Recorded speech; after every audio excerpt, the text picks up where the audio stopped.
just make sure everything looks good, and then they can continue to approach on in.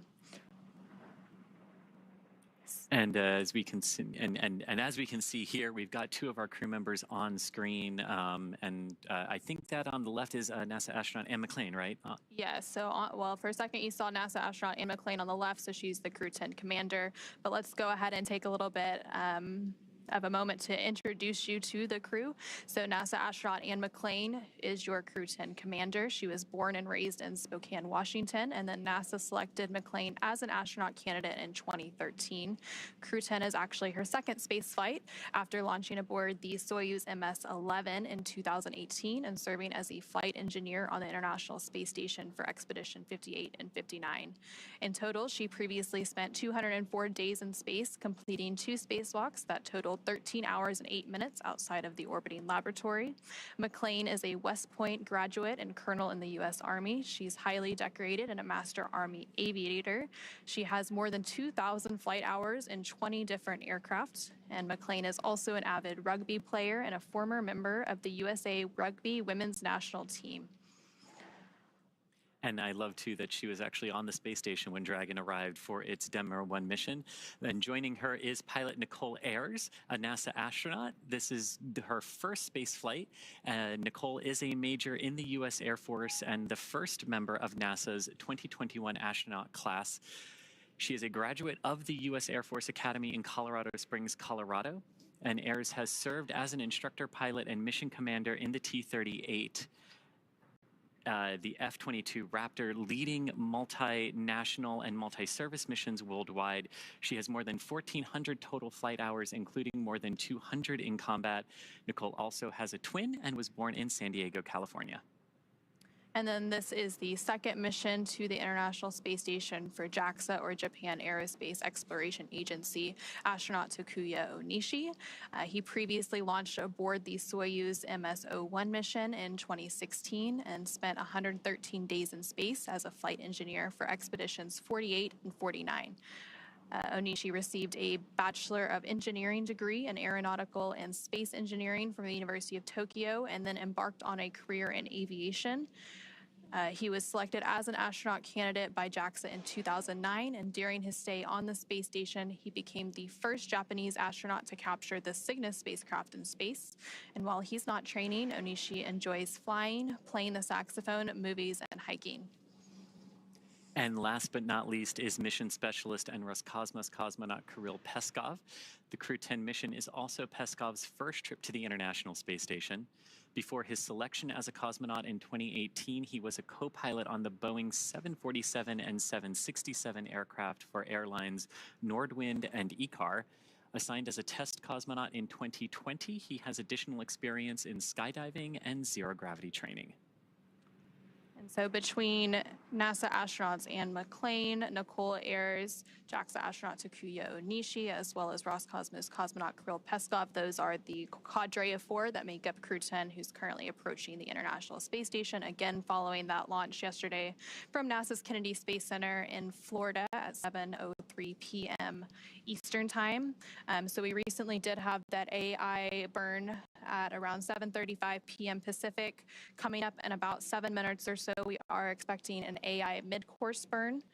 So that will be one of the final burns before we approach into the final stages of the docking process, and we reach that waypoint 0 expected about 20 minutes after that mid-course burn takes place. And as you can see here, these great views from the International Space Station, looking at the Japanese robotic arm, part of the Japan experiment module facility that's up there on board the space station, and gorgeous views of Earth underneath.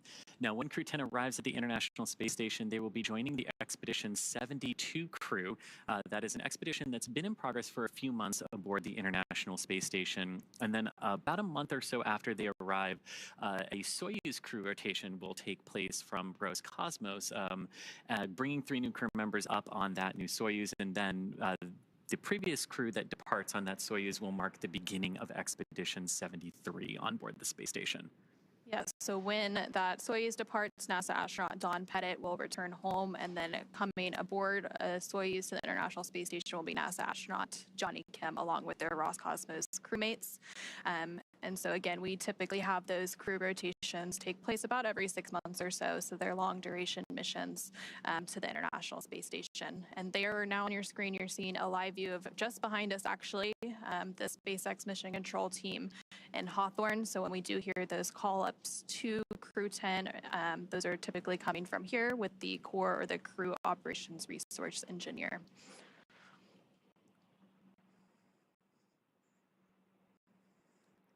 And, we've been talking a lot about, Crew-10, our 10th resupply, our 10th rotational mission for Crew for the Commercial Crew program. And this is just part of the storied history of crew rotations on the International Space Station over the last 24 years. The Soyuz we mentioned is one of the vehicles that has done this, Dragon as well. The shuttle's also responsible for some crew rotations. It's just really impressive to think about what has gone on across those 25 years of near permanent human habitation on the space station. Yep, and so the space station has been occupied, of course, almost 25 years. There are a lot of commercial players coming into play, and so we also have our commercial low Earth orbit development program that's looking towards the future of what's next for low Earth orbit once the International Space Station does retire. Of course, it's made incredible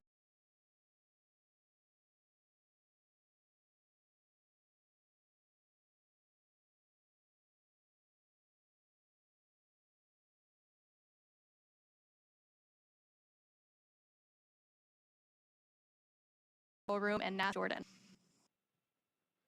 Hey, thank you, Anna. Thank you, Chris. Welcome to the International Space Station Flight Control Room here in Houston, Texas. The teams here are working jointly with the teams in Hawthorne, California, monitoring the operations that are in space right now. Crew-10 approaching the International Space Station, about to enter inside the approach ellipsoid. The teams here in the room are currently polling for that next milestone. The approach initiation brings them up to what's called Waypoint 0, just below the International Space Station. In just a few minutes, the Crew-10 vehicle, Endurance, is expected to perform what's called a mid-course maneuver, an approach initiation mid-course to converge on Waypoint 0. This is right below the International Space Station. Teams here in the room are polling to make sure that the next milestone that happens from Waypoint 0 to Waypoint 1, right immediately in front of the International Space Station, that the teams here are go for that next milestone. When Endurance makes its way to Waypoint 0, it will not pause. It will continue on to Waypoint 1 right in front of the International Space Station. There are a couple of things that the teams here in the room need to check off to make sure that Crew-10 is ready for docking. The International Space Station's solar arrays are in what is called the feathered position. That means they are folded back and locked into a position that is minimally invasive, allows the station to draw power from the sun, but does not interfere with any of the docking and attitude controls that are necessary to hold the station's position. Meanwhile, the Attitude Determination and Control Officer here in the room, called ADCO, is coordinating with the Russian colleagues and the Russian thrusters on the Russian side of the International Space Station to ensure that we are configuring the station itself for docking. Inside the International Space Station, the crew is preparing for Crew-10's arrival. Nick Hague is setting up his workstation for monitoring procedures, though the crew has the prime controls as a backup for the automated docking of Endurance to the International Space Station. As a safety precaution, Nick Hague is receiving that data through the Common Communications for Visiting Vehicles, or C2V2, a data link between Crew Dragon and the International Space Station, giving live telemetry and giving Nick Hague the ability, if necessary, to perform an abort if there were any contingency scenario, a scenario that Nick Hague himself is trained for. Butch Wilmore, NASA astronaut, will be preparing the hatches for opening once Dragon is docked to the International Space Station, slated for 11 p.m. Central Time tonight. Butch Wilmore will work through the hatch opening procedures. There are several hatches to get to the crew, including the Node 2 forward hatch at the very front of the International Space Station, followed by the A-Pass. It's the last hatch right before you see the Dragon hatch, and there's a vestibule in between that needs to be pressurized from vacuum up to sea level, 14.7 pounds per square inch. All of that will happen after docking. In the meantime, NASA astronaut Don Pettit setting up cameras inside. Once Crew-10 is docked and the pressurization between the vestibule is up to pressure, it'll be the Crew-10 astronauts and cosmonaut aboard that'll float through and be welcomed by the Expedition 72 crew. All of that underway right now. We're expecting the mid-course maneuver and all of the maneuvers ahead to get through those next milestones for docking tonight at 11 p.m. Central Time. We're right here with all of the action and following along with you over in Hawthorne. So for the next few steps and to follow Crew-10 and the astronauts aboard, let's go over back to Hawthorne with Anna and Chris. Back to you guys. Thank you so much, Gary. It was great to hear that update from the International Space Station Flight Control Room. During your update, we did hear that the approach initiation mid-course burn happened and it was completed and it was all good. I went as planned, and again, that burn was just to further fine-tune Dragon's path. And there you briefly saw a view from the International Space Station looking at Dragon as it makes its final approach to the International Space Station. So now coming up, once Dragon arrives at 400 meters below the station, it will be at what is known as Waypoint 0, and that will be our first checkpoint during our approach, and the vehicle can hold there at 400 meters, but if all of its systems check out, Dragon can then continue its approach to Waypoint 1. And Dragon's move from Waypoint 0 to Waypoint 1 will swing it up and out in front of the station, arriving at a distance of approximately 220 meters. And at this point, it will be on what is known as the docking axis, which essentially means it is directly in front of the docking port. And the crew are headed to the forwardmost port of the station today, the Node 2 forward, which is the forward-facing port. And Dragon has docked to Node 2, also known as the Harmony module, for all of the crewed missions so far, because that is where both of the international docking adapters, or IDAs, are located. And then once Dragon is only 20 meters away from the space station at Waypoint 2, the spacecraft begins focusing on that final alignment of its docking systems with the International Docking Adapter. Shortly after that, we are likely going to hear a call out that says CHOP, which stands for the Dragon SpaceX on the big loop, mid-course maneuver complete. Trajectory has converged on Waypoint 0.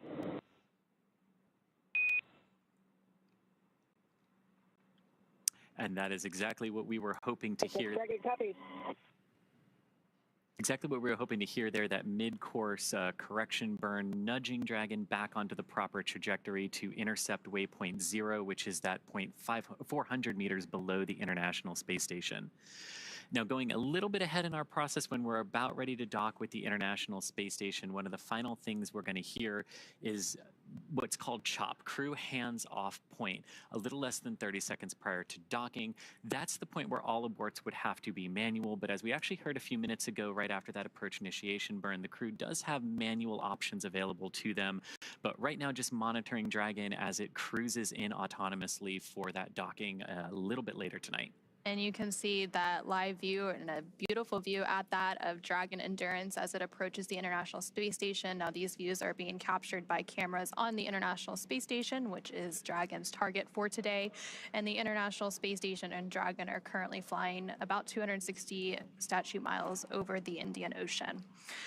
And so after CHOP, and as we make that initial capture and the grand arrival, when Crew-10 arrives at the space station, Dragon will fly in and make contact with those international docking adapters, giving us what we call soft capture. And the soft capture ring then retracts until sensors indicate it's time for 12 hooks, 2 sets of 6, to drive in place to give us a hard capture and firmly secure Dragon to its new home on the space station. Then the station crew, namely NASA astronaut Butch Wilmore, will manually pressurize the vestibule, or the... And Dragon SpaceX on the big loop. Ground has pulled go for approach 0 and enabled the maneuver. Expected maneuver start time is approximately 0321 Zulu. Reminder that Dragon will nominally continue its approach through Waypoint 1 towards Waypoint 2 without stopping.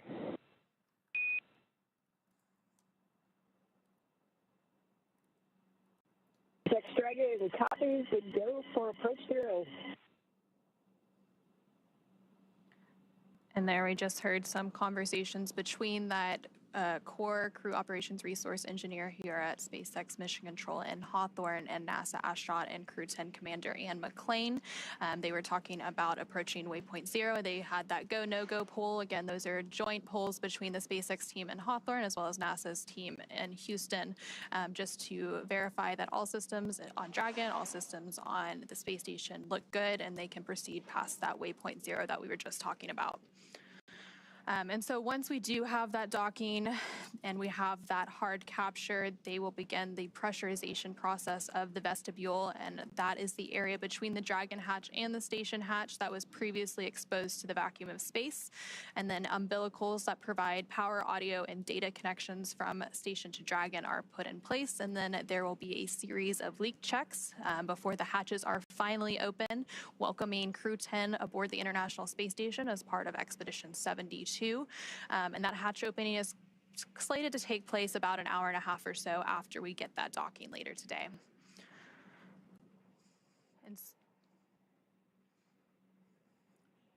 And so following a liftoff yesterday at 7:03 p.m. Eastern, 4:03 p.m. Pacific, a lot has happened since then. So there was that 9-minute ride to orbit before we had that orbital insertion and Dragon flying free. And there you see Dragon flying free continuing to on your screen following that about 28-hour journey. Station Houston on the Big Loop. Expect to start monitoring Dragon in approximately 35 minutes.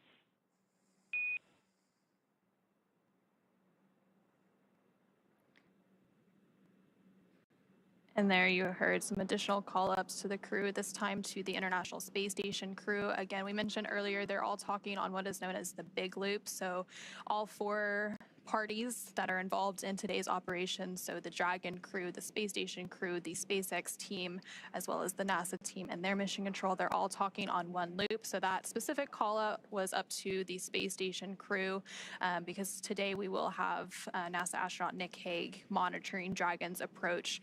And so they were just saying that there's about 35 minutes before that monitoring will begin taking place by NASA astronaut Nick Hague. And that's part of what we've talked about that cooperative element of the docking sequence. While Dragon can do this autonomously, there's folks here at SpaceX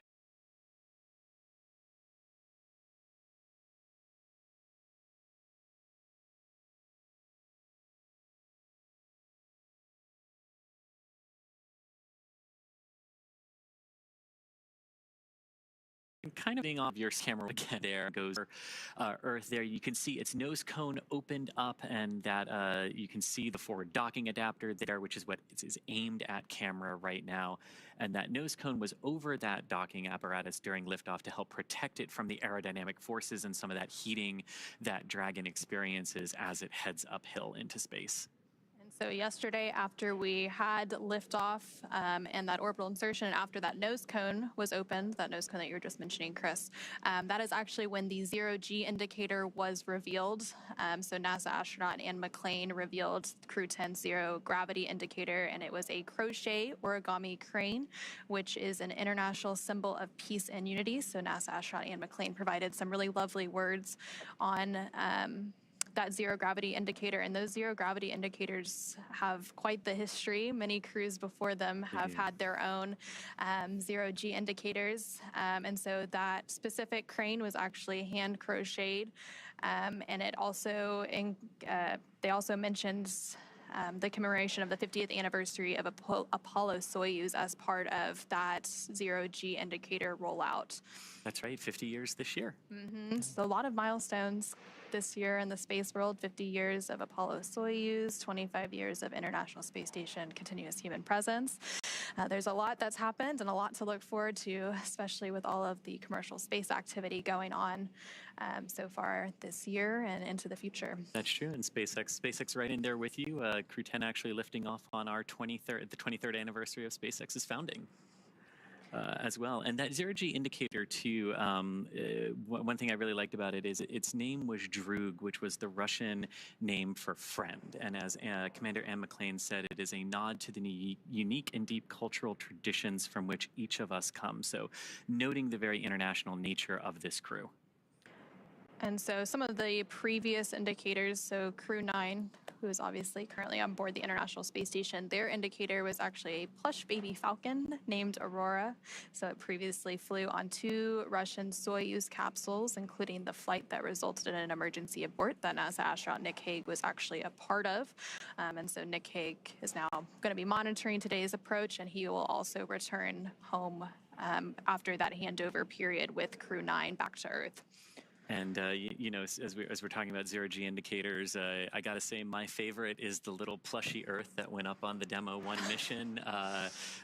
You know, we talked a little bit earlier, Anne McClain was on the space station when Dragon arrived for its uncrewed Demo 1 test flight, paved the way for all of these crew rotation flights for NASA and for Axiom Space as well. And that little plushy Earth, oh man, I smiled a lot looking at Anne's smile when she saw that sitting inside the Dragon capsule.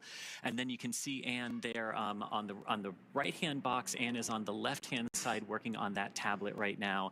Now a view of the International Space Station. So this is cool. You've got the ISS looking down at Dragon on your left, and you've got Dragon looking up at the ISS on your right. I mean, the views don't get much better than that, except for maybe the 4 people who are in Dragon. And so the International Space Station and Dragon are currently flying just off the coast of Australia, again, as they make that, or as Dragon makes its final approach to the International Space Station.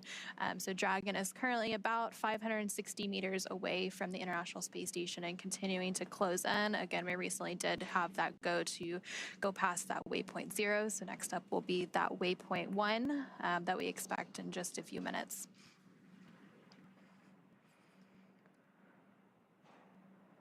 Yeah, and from that initial test flight that Dragon did in March of 2019, that was then followed in May of 2020. Kind of hard to believe we're also approaching the 5-year anniversary of Dragon human spaceflight missions as well this year. We had that Demo 2 mission with Bob Behnken and Doug Hurley launching in May of 2020 and coming back a couple of months later in August. And then we started those crew rotation missions for the Commercial Crew Program for NASA in November of that year with our Crew-1 crew and Dragon. And since that point, there's always been a Dragon at the International Space Station. And so we did mention earlier there are currently 4 Dragons that are active. So they're flying today on the Dragon spacecraft Endurance. And typically whenever there is a new Dragon, the crew gets to name it. And so we have Endurance, Resilience, Endeavor, Freedom. And Freedom, Yep. Yes. And also, so we talked a little bit about the zero gravity indicator. The crew also works to design their mission patch ahead of each mission. And so that also dates back. It has quite a history with those mission patches. So the SpaceX Crew-10 patch was designed by the 4-person crew. They actually used AI for some initial inspiration, and then a human artist perfected the design. So it's a 10-sided patch with the Roman numeral X boldly in the center, representing the 10th operational flight of the Dragon spacecraft. And then on the patch, the Dragon has its wings out in full flight. And it's a nod to the 4 crew members who are all professional pilots. So we mentioned that a little bit earlier when we were going through the bios of NASA astronauts Anne McClain, Nicole Ayers, JAXA astronaut Takuya Onishi, as well as Roscosmos cosmonaut Kirill Peskov. All of them have a pilot or aviation history, so that was a little bit of a nod in their patch as well.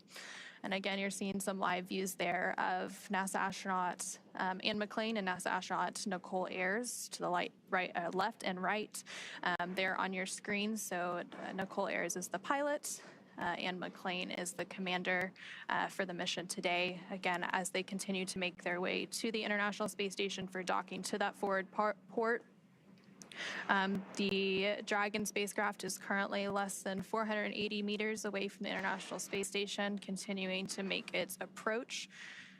And you know, we're seeing these views from Dragon looking up at the International Space Station. And this Dragon vehicle is actually the second design of the Dragon that we have had. We started with a cargo vehicle, and we actually have the first one hanging right here behind me today.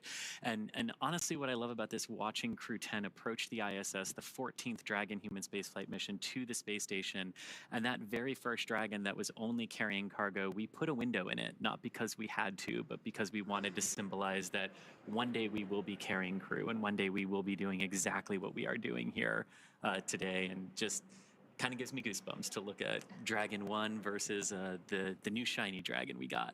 And so obviously they've had that 28-hour flight, and I'm sure they've been able to take advantage of looking out those windows and the amazing views of Earth below them as they make their way to the International Space Station, which there you can see a view of the International Space Station on your screen. Again, those views are captured by the cameras on Dragon. So this is basically a point of view of Dragon looking at the International Space Station. And you can see there, you've got if you sort of look at the space station and how it's oriented right now, you've got a small bar that sort of goes across the top. Those are the European and Japanese modules of the space station. You've got the US and Russian modules sort of going down in a line, forming that T, and then you have the huge solar array truss and the wings of the space station, if you will. And so Dragon is now about 440 meters away from the International Space Station. And again, that waypoint 0 mark is at the about 400-meter point. So they should be reaching that waypoint here pretty soon. But again, they had that go, no-go pull to proceed through waypoint 0 and then on to waypoint 1. So they won't have to pause at waypoint 0 once they reach that 400-meter mark. Which is, and that's what we were sort of saying earlier. We have these moments when we can stop to make sure that everything is in alignment. But if everything is already in alignment, there's really no reason to stop, and we can proceed forward. And so once they do proceed forward, they'll then get to waypoint 1 and waypoint 1. So you go from 400 meters at waypoint 0, and then waypoint 1 is about 220 meters. And that's when we get to that docking axis arrival. And so they'll have that go ahead and proceed to that point. And once they are on that docking axis, it basically means they are directly in front of the port. So that forward port on node 2, the Harmony module that they will be docking to today.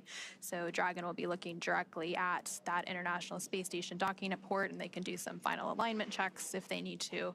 And then from there, they will then move to waypoint 2, which is just 20 meters away. And there you can see another view of Dragon.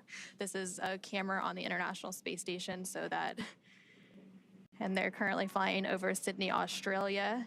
So that's the International Space Station looking out at Dragon. Those cameras are actually controlled by one of the flight controllers in Mission Control in Houston. So the Cronus typically operates those cameras, and they're the ones that are manually moving those cameras up and down and trying to find Dragon and keep a focus on it so that we can have these amazing views here today. And as Dragon, as you mentioned, that waypoint 1 point about 220 meters from the International Space Station, that's very close to, but just outside what's known as the keep-out sphere for the International Space Station. This is the sphere that any visiting vehicle needs to stay outside of until given explicit permission to proceed in closer to the International Space Station. We would expect that go, no-go pull to either come when they're holding at waypoint 1, or if they don't need to hold at waypoint 1, shortly before they're to then proceed into waypoint 2, 20 meters from the station. Again, another point where they could hold if they need to, and we have on past flights seen them hold sometimes at that waypoint 2 20-meter point for a variety of reasons. Sometimes it's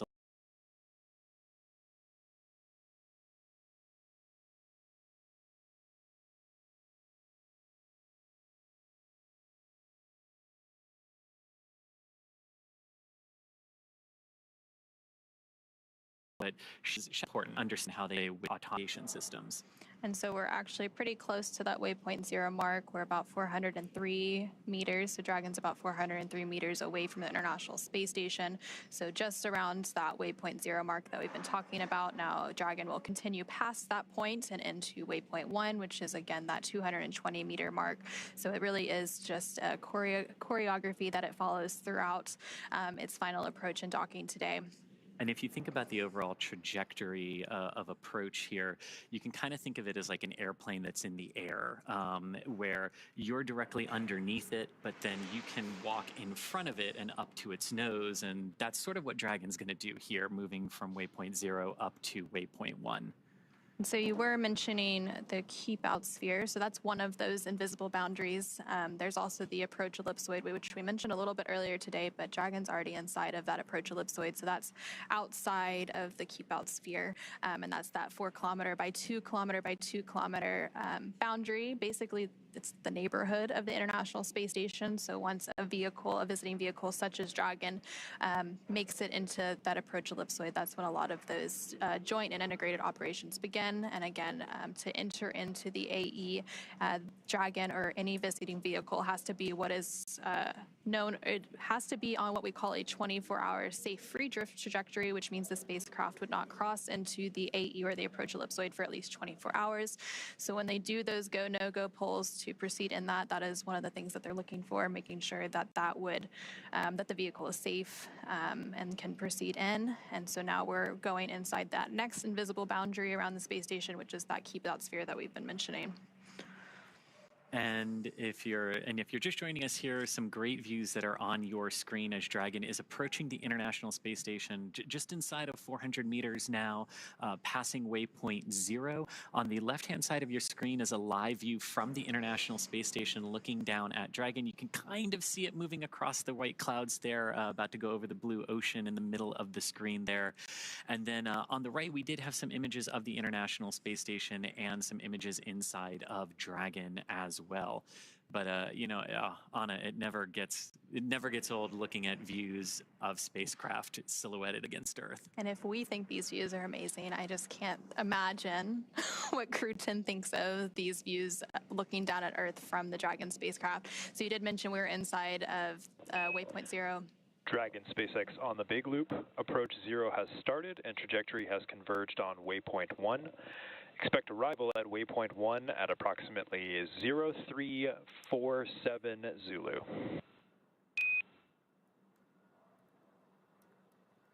SpaceX Dragon on the big loop, copy 0347 Zulu for waypoint 1. And you hear that sequence of calls there confirming that Dragon successfully passed waypoint 0 and the trajectory has aligned where we want it to waypoint 1. So everything going very, very good there. And we're expecting the arrival there at waypoint 1 in just about 25 minutes from now.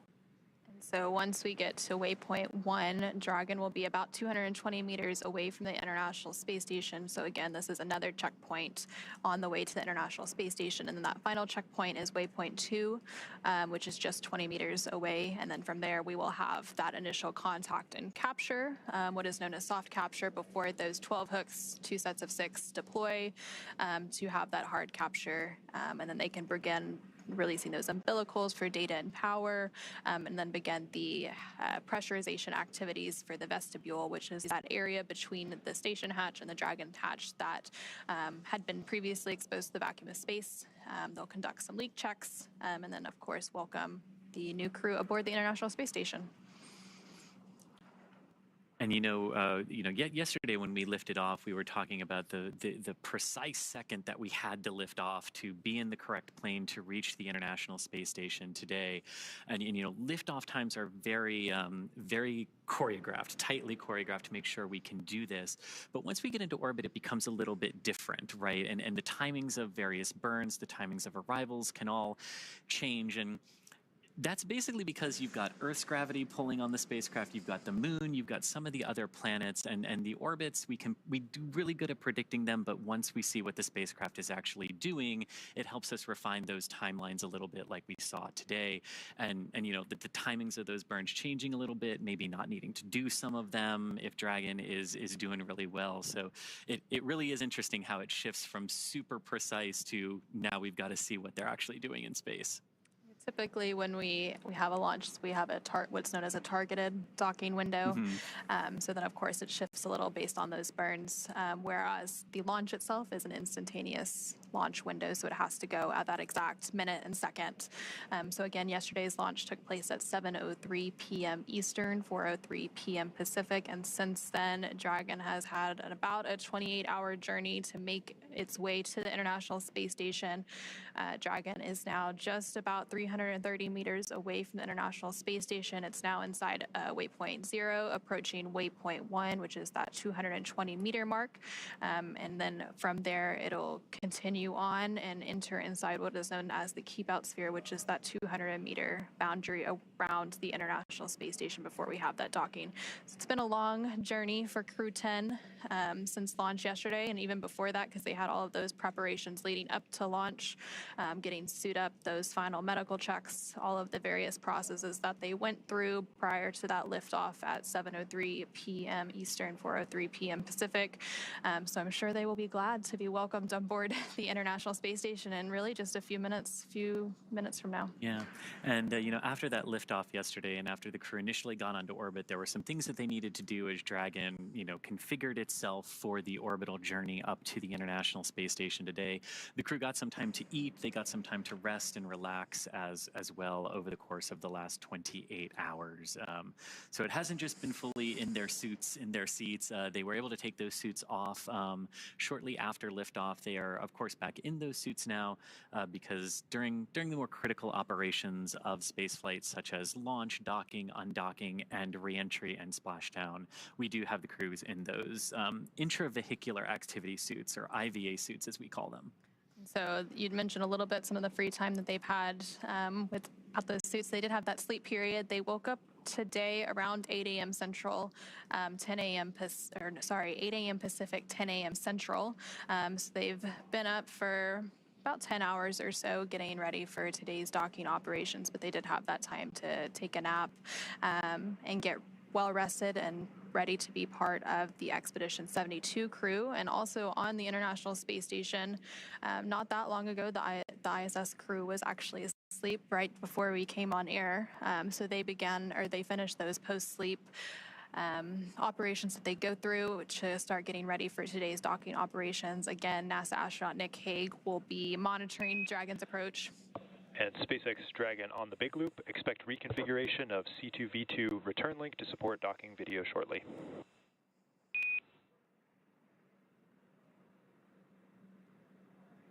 SpaceX Dragon, copy. And that call basically saying that that C2V2, the common communication for visiting vehicle system that allows Dragon to talk to the ISS to talk to the ground, it just sort of creates some nice redundant communication paths for all the vehicles and all the teams involved today. That system was primarily configured for the initial approach of Dragon up to the station through Waypoint 0, and we just heard them briefing the crew that they'll be reconfiguring that again for the docking portion. So we'll continue to hear a lot of those call-outs from the ground teams and the astronauts on the International Space Station, as well as Dragon, as we continue to get into the final stages of docking today. Right now, Dragon is about 310 meters away from the International Space Station and continuing to fly in to make its final approach and docking. So it's getting pretty close now. And there you're continuing to see, if you squint, you can see a view of Dragon there in the center of your screen. So again, these are views captured by cameras on the International Space Station. And so that is the Dragon Endurance spacecraft, and it's actually the fourth flight for that Endurance spacecraft. It previously flew 3 other commercial crew program missions, Crew 3, Crew 5, and Crew 7, and the fourth flight, obviously, today for Crew-10.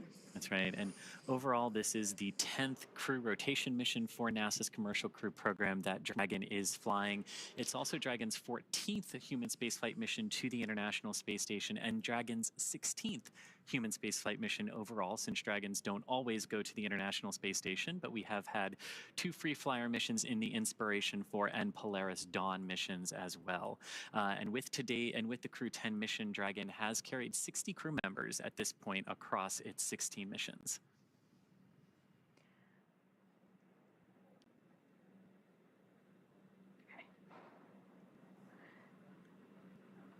And so, yeah, Dragon has had 10 rotational missions, so that continues to be part of NASA's Commercial Crew Program.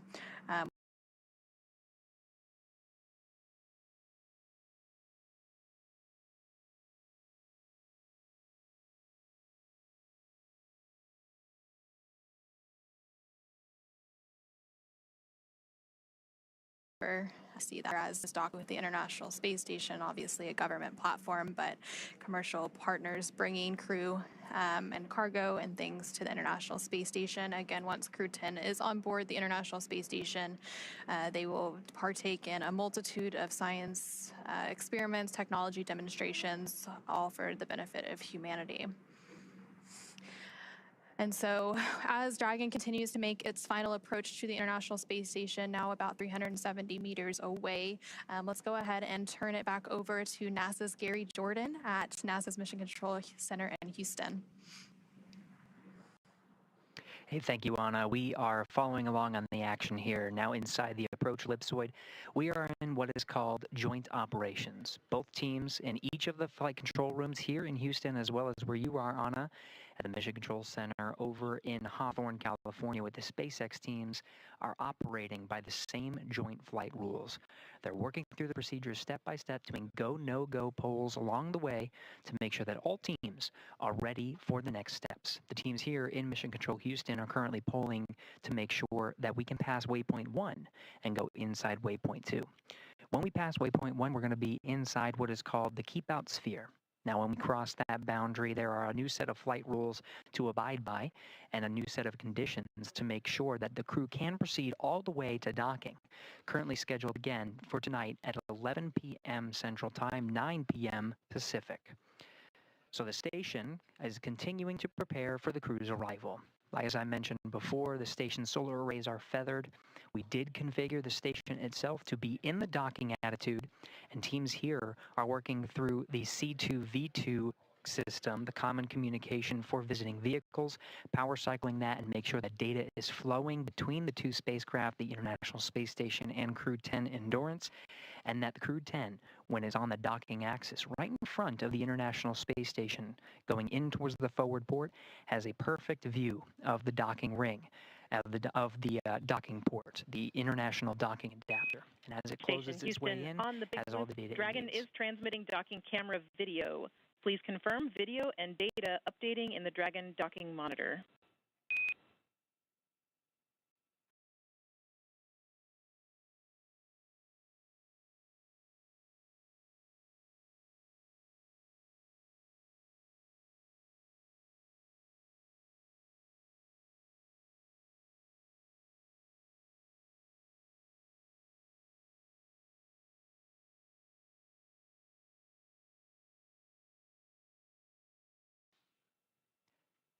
Capcom Test Caswell here in Mission Control Houston, standing by for confirmation from the crew aboard Endurance. This was the troubleshooting issue I was addressing with the common communications for visiting vehicles, power cycling that system to make sure that they could have that video once they get on the station's docking axis.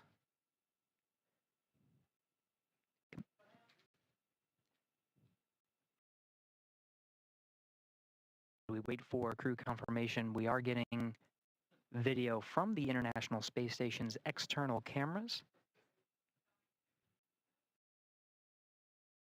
Houston Station on the big loop, I can confirm I have good centerline camera.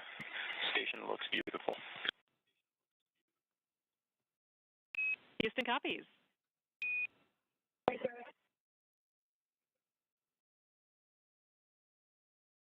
Now it's critical that the teams communicate on this big loop to make sure all stakeholders are aware of the progress that's being made. That's cycling to enable Nick Hague, who's aboard the International Space Station. He's got a display in front of him monitoring the docking operations and receiving data from Dragon itself into the International Space Station. This is a safeguard. Dragon's rendezvous and docking to the International Space Station is a fully automated process. However, Hague does have an ability to execute commands if necessary, but really only there for monitoring. So that C2V2 power cycling allows him to have the view from Dragon itself as it moves up towards the docking axis, which you're seeing now on your screen from the external cameras aboard the International Space Station.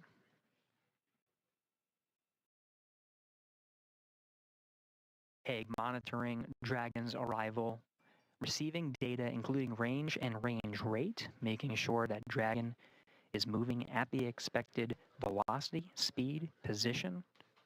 Everything's positioned on board the International Space Station for docking. Again, the station itself at the docking attitude. Now again, the station teams here in the International Space Station Flight Control Room polling to make sure that Dragon itself can proceed past Waypoint 1 towards Waypoint 2. Waypoint 2 being just 20 meters in front of the International Space Station's docking port.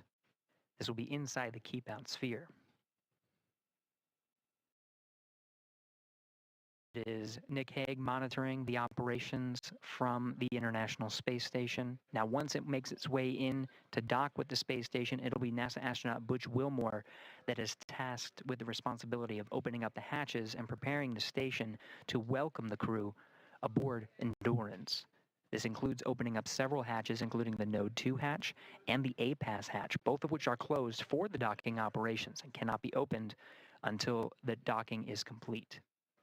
He'll start venting air to make sure that the air is circulating properly through the pressurized mating adapter, and there's no pockets of carbon dioxide, just a safety procedure. When he's going to inspect the hatch, he'll be wearing goggles and gloves for safety measures. We'll cover all of that post-docking, but that'll be Butch Wilmore's responsibility. We'll also be getting camera views from inside the station. These were set up by NASA astronaut Don Pettit. The crew waking up and making sure on an early day aboard the International Space Station, much earlier than their typical day. In fact, their crew wake period was just after midnight Greenwich Mean Time, which is the time that they operate aboard the International Space Station. They were up and making sure that everything was prepared for Crew-10's arrival today.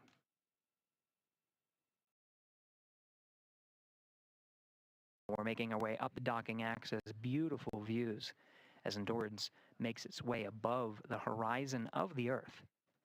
Again, it's making its way towards the docking axis. This is immediately in front of the International Space Station.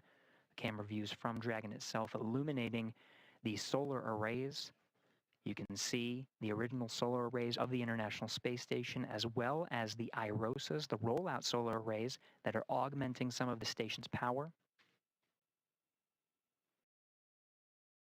This as part of a process to continue the science done aboard the International Space Station, which is, of course, the mission of the astronauts and cosmonaut aboard Crew-10. Crew-10 really just a transport mission to get to the International Space Station. Once there, they join Expedition 72 for at least a time.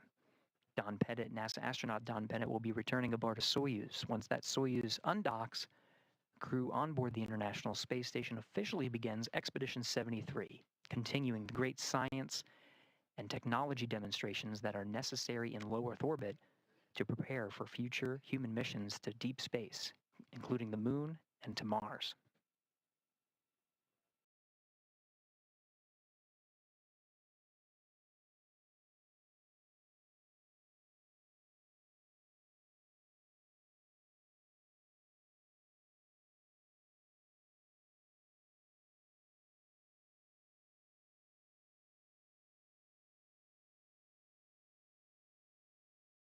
Camera views from inside Dragon Endurance showing displays that show some of the trajectory that is necessary to converge with the docking axis. This is Waypoint 1. Now, when you see those displays, you'll see the trajectory curve out, the spacecraft itself calculating breakout maneuvers that are necessary as it makes its way along the planned set of procedures and approach maneuvers. Waypoint 1 immediately in front of the docking axis. Once that is executed, the Dragon will fire its Draco thrusters to maneuver inside.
We're inside 6 minutes from the planned arrival of Waypoint 1, continuing to get these fantastic views provided from the International Space Station, as well as from inside Dragon itself. Commander Ann McClain, as well as pilot Nicole Ayers, you see positioned as the camera in between them shows them in their launch and entry suits. We did hear before that they are allowed to bring up their visors through these set of procedures. Those suits are donned prior to joint operations, and they'll close their visors as part of the next dynamic phase, which will be the docking, which just as an added safety measure.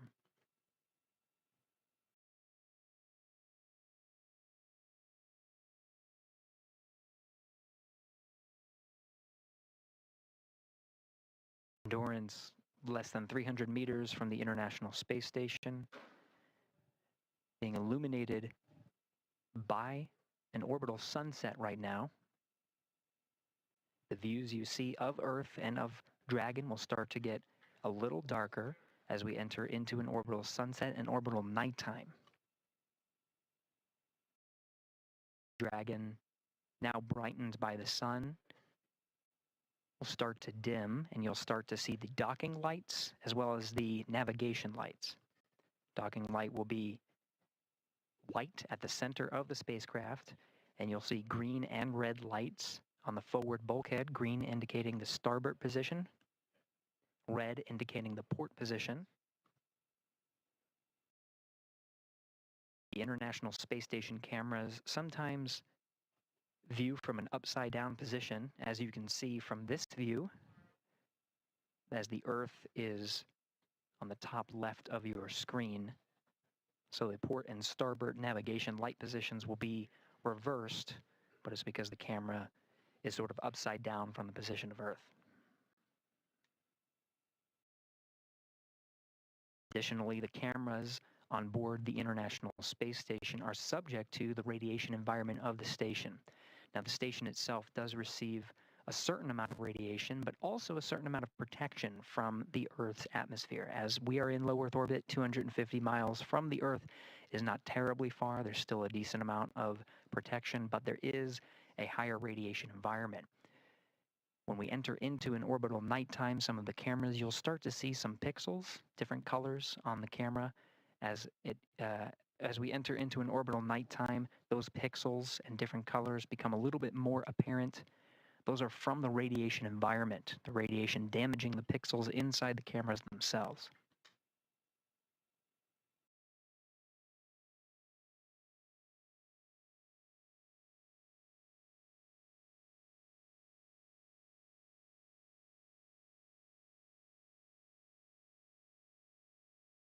Inside 3 minutes from Waypoint 1 arrival,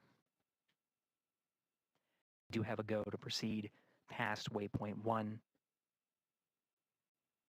So Dragon, what you'll see is not a pause at Waypoint 1, but it should proceed towards the keep out sphere. You'll notice some of the views change throughout our coverage here. Feeds coming from Dragon, you can see illuminating the International Space Station. Those feeds provided Dragon, by ground SpaceX stations. on the big loop. Approach 1 and soft capture ring extension will begin shortly. Dragon will continue its approach to Waypoint 2.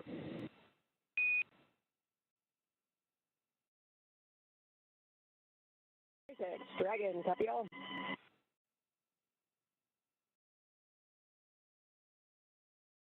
That relayed from the SpaceX core in Hawthorne, California, confirmed by the crew aboard Endurance. We are proceeding inside the keep out sphere.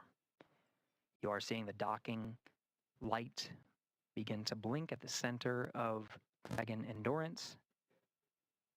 Features of Dragon becoming a little bit more apparent. The nose cone fully open, exposing the docking ring and the forward bulk of the Dracos. You did hear that Dragon will extend the soft docking ring mechanism. This allows for a cushioned contact as Dragon makes its way toward the international docking adapter. Docking comes in several phases, which includes contact and a soft capture, which is initiated by the docking ring. That docking ring is retracted to pull Dragon in closer to the International Space Station, and then begin a sequence to hard dock Dragon to the International Space Station. There are 12 hooks that are driven to really latch Dragon to the International Space Station. They're deployed in 2 sets of 6. And those will be confirmed by the crew. Once all of the hooks are driven, there is also an umbilical that extends and connects to an interface on the International Space Station side to provide power and data transfer between the 2 vehicles. Dragon right now operating on battery power and solar power that's generated from the trunk.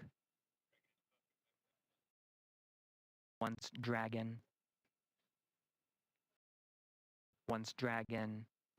attaches to the International Space Station, it'll be receiving power from the International Space Station through the duration of its stay aboard. We did hear confirmation that Dragon is passing Waypoint 1. We're now moving inside the docking axis and towards the keep-out sphere.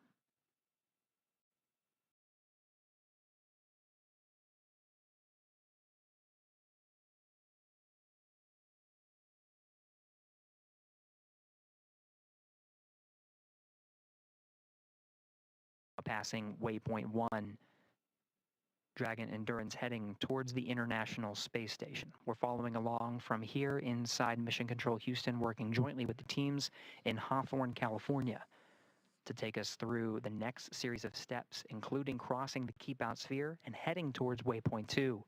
Let's send it back over to Anna and Chris in Hawthorne. And thanks, Gary. Yeah, so we have passed Waypoint 1, so Waypoint 2 is what is up next, and that will put Dragon only about 20 meters. Station Houston on the Big Loop. Monitor approach per step 3 of 1.102, Dragon approach and retreat monitoring. Let us know when your review is complete and you are ready for docking.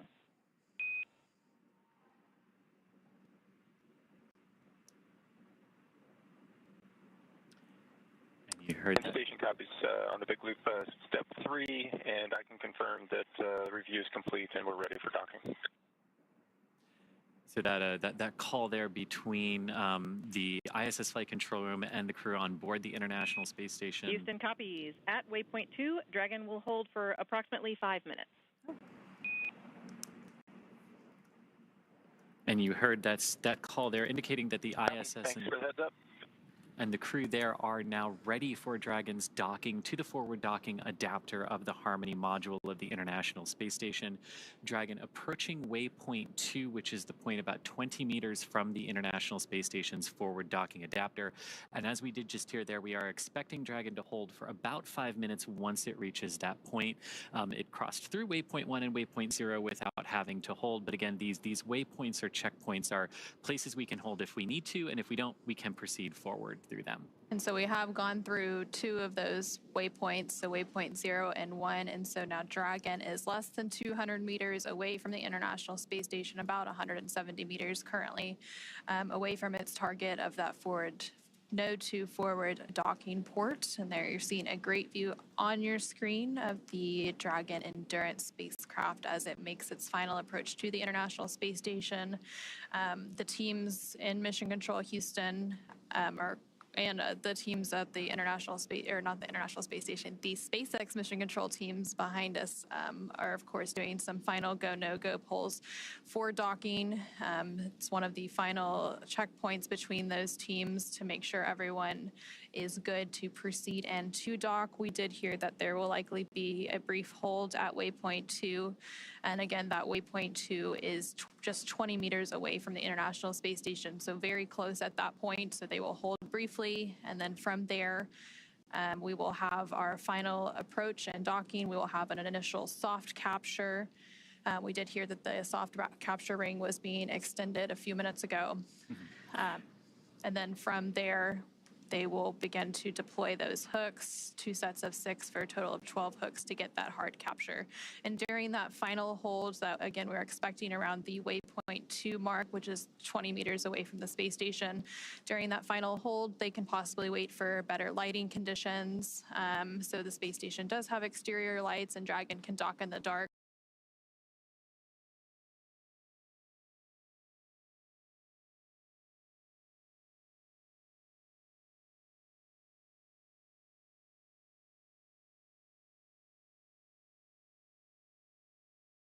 Hold, wait for that, and I'll everyone's good for that approach and docking. And as we could see right there, right before we switch to the inside view there, that's a great view on the outside. You can see that we're passing into an orbital sunset here, so approaching orbital night. And you can see how that lighting is very different on board the International Space Station. But what I love about that view, too, is you can see the forward navigation strobe light from Dragon illuminating the forward element of the International Space Station, where it will be docking just a few minutes from now. But, of course, approaching Waypoint 20. This is a view now from the International Space Station looking at Dragon. You can see the white navigation light indicating the center of the docking alignment axis there. And the green light that you see is the starboard navigation light. So just helping the folks on the International Space Station keep track of Dragon's orientation there. And the red one that just came into view is for the port side orientation. And I really love this too as we get into orbital night, as we're approaching the space station, because we're probably going to see Dragon's Draco thrusters pulsing, and that's always a sight to behold in orbital night.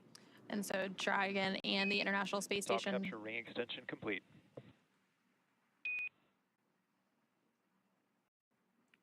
And we just heard confirmation that that soft capture ring extension has been fully completed. So that extension of the soft capture ring, it's fully out and ready for that soft capture, that initial contact with the International Space Station. So right now, the International Space Station and Dragon are currently flying over Canada. And they're continuing to make its final approach to the International Space Station, currently just over 100 meters away as it makes its way to that Waypoint 2, which is 20 meters away. So a little over 80 meters to go to the International, or to that Waypoint 2. And then that final initial capture, and then we'll have the hooks deploy and have that hard capture milestone.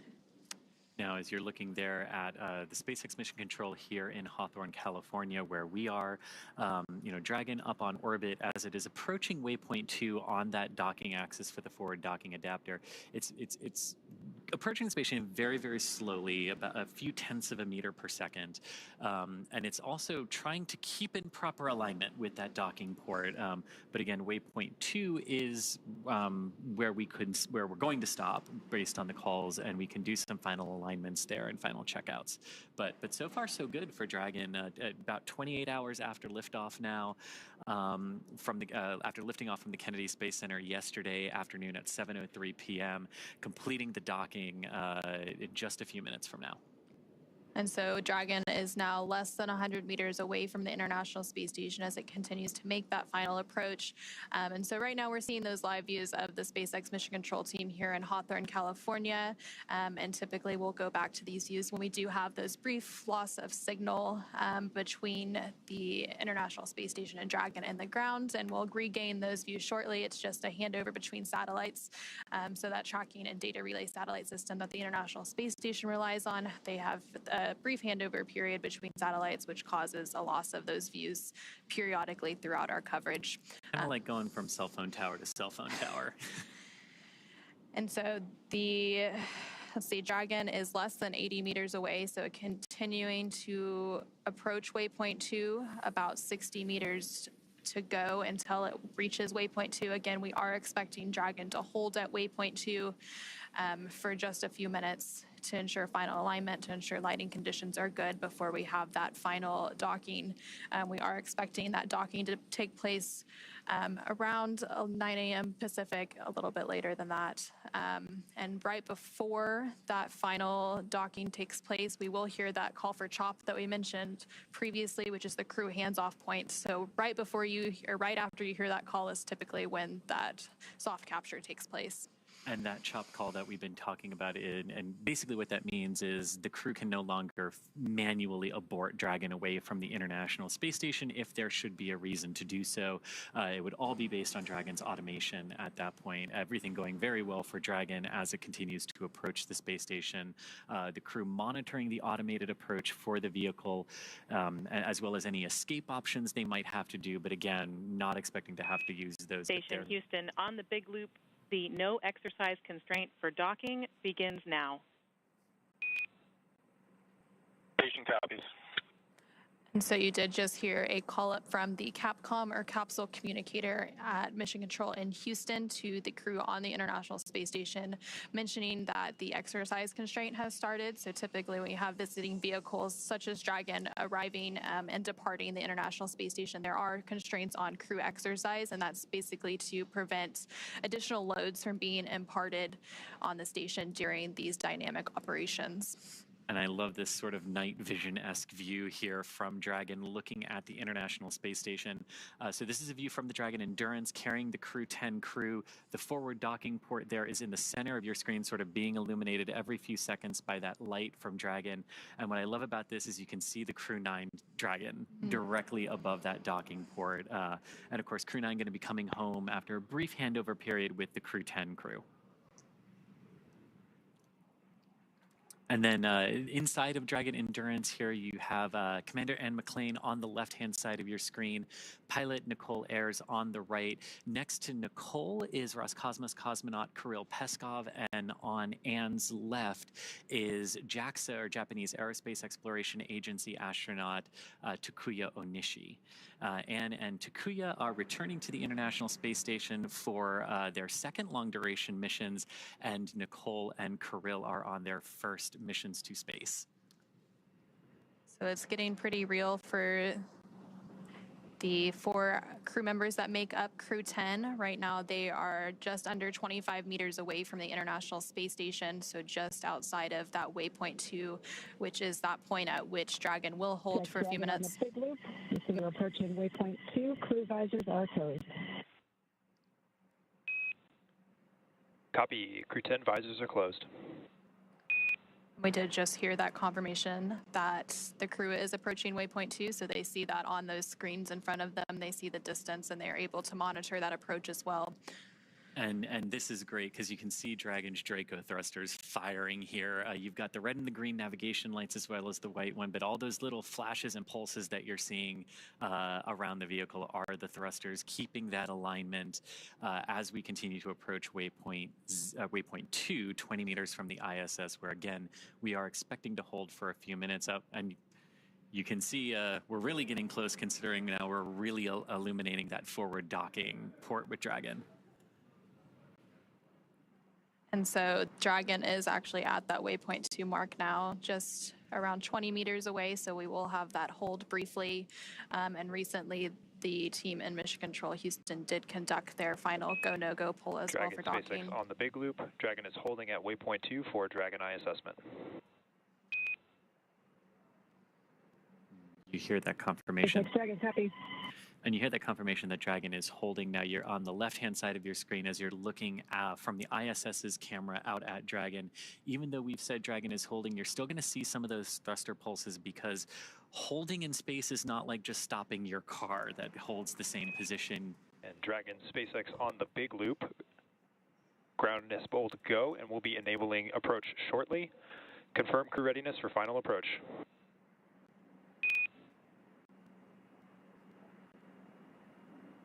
SpaceX Dragon, Crew-10 is ready for final approach.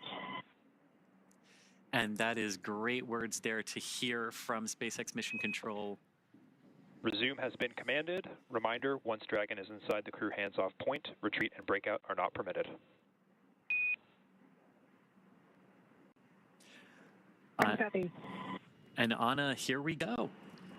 So we did just hear that they have the go to resume final approach, so that we had that brief hold completed at Waypoint 2, which was just 20 meters away from the International Space Station. So Dragon will now resume its final approach and finish its fly into the International Space Station's Node 2 forward docking port. And we heard Dragon is in approach 2. Your good confirmation of Dragon in that approach 2 mode, meaning it has passed waypoint 2 and is coming into the station. Again, you can see... Station Houston, on the big loop, Dragon is on final approach and is go for docking. Monitor per steps 5 and 6 in 1.102 Dragon approach and retreat monitoring. Station copy. And that was the call from the International Space Station Flight Control Room to the crew on the ISS. Again, just everyone confirming, making sure everyone's on the same page, as Dragon is now very close to docking with the International Space Station here today. And so Dragon is now just 17 meters away from the International Space Station and continuing to close in on its target. Coming up here shortly, we will likely hear that call out for CHOP, which stands for Crew Hands Off Point. That typically takes place less than 30 seconds before docking. So as soon as you hear that, you know that that docking will take place very soon after. And then at that point, when we hear the CHOP call out, any aborts will have to be done automatically by Dragon.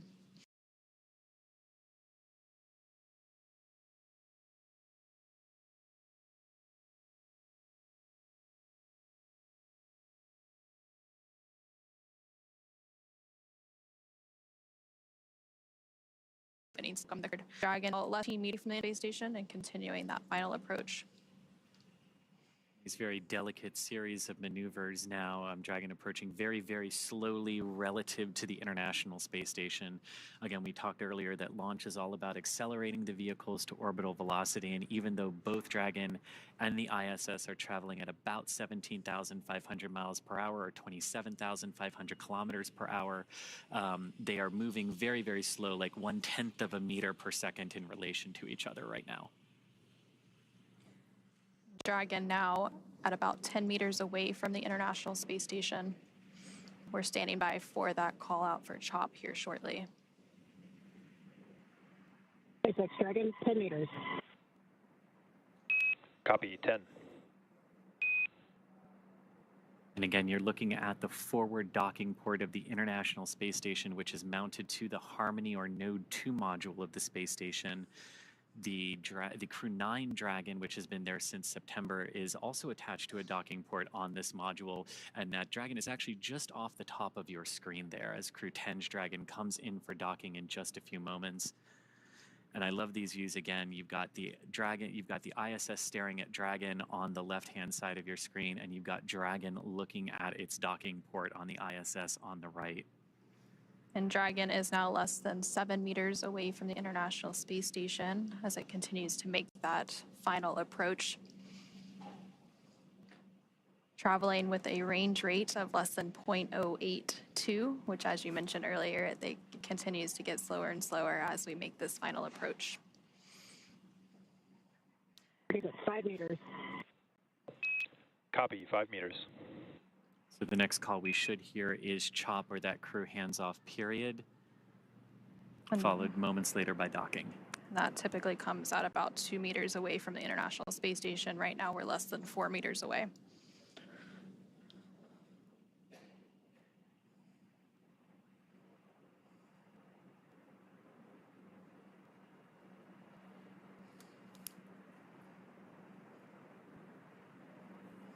Less than 3 meters away.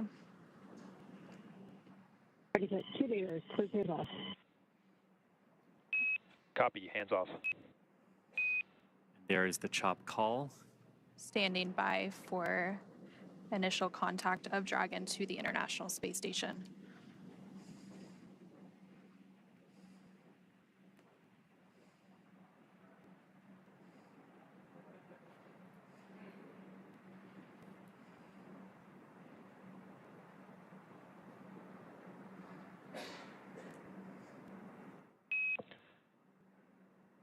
Dragon contact and soft capture complete. And there you heard Dragon has successfully docked to the International Space Station. We have contact and soft capture confirmed. Soft capture meaning that the initial soft capture ring around Dragon has physically connected with the International Docking Adapter. And this is just the first part of the overall docking sequence, Anna. And so we did have that contact confirmed at 9:04 p.m. Pacific, 11:04 p.m. Central, while both Dragon and the International Space Station were flying 260 stat sheet miles. Capture ring retraction in progress. flying 260 statute miles over the Atlantic Ocean. And we did just hear confirmation that that soft capture ring is now beginning to retract. So they're beginning those steps to firmly attach Dragon to the International Space Station so that we can have what is known as a hard capture. And again, as we mentioned earlier, like all the timings of these events are a little nebulous and they can change around by a couple of minutes here. So while we were expecting completion of we're expecting the completion of soft capture ring retraction, which we heard was already underway in just a few minutes. That will be followed by the start of the hard capture sequence, which is a series of 12 hooks that are separated into 2 batches of 6 that drive between Dragon and the International Space Station to really hard connect them together. And then after we have that, we have a whole bunch of other things that sort of come into place at that point once Dragon is securely on the Harmony module of the ISS. Once those soft capture systems retract, the spacecraft will get in closer for the hard capture. And then and that's about a 15-minute process.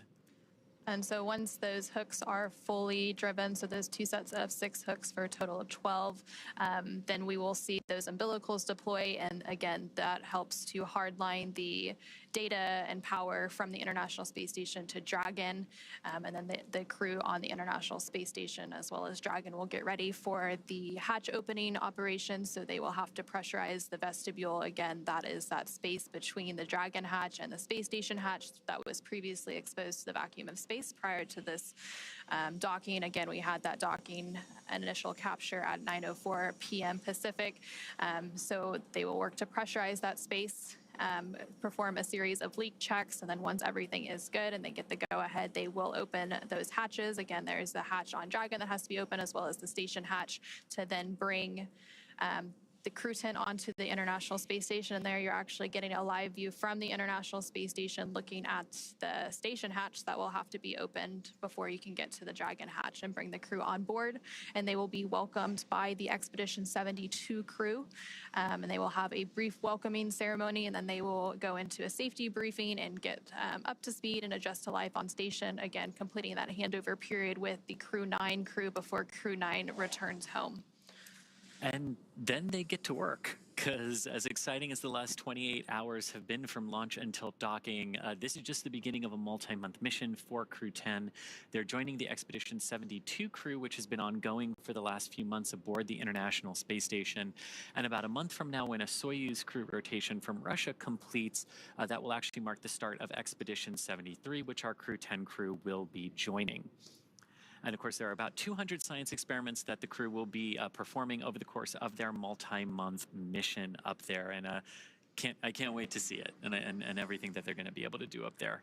So they will be contributing to about 200 different experiments and technology demonstrations from human research. They're doing some flammability studies. Ring retraction complete. Docking sequence is holding for MCS reconfiguration. And we did just hear confirmation that the soft capture ring has been fully retracted. So again, that soft capture that happened with the initial contact about 4 minutes ago at 9:04 p.m. Pacific, 11:04 p.m. Central, as the International Space Station and Dragon were flying over the Atlantic Ocean. They are going to hold that docking's hard capture sequence a little bit to make some final configurations. We do expect that full hard capture process to take about 15 minutes, so we have about 10 or so more minutes to go there. The next step in that process will be to begin to deploy those hooks. Again, there are 12 total hooks that have to fully engage and really bring Dragon in for a nice hard seal to the International Space Station's forward docking port.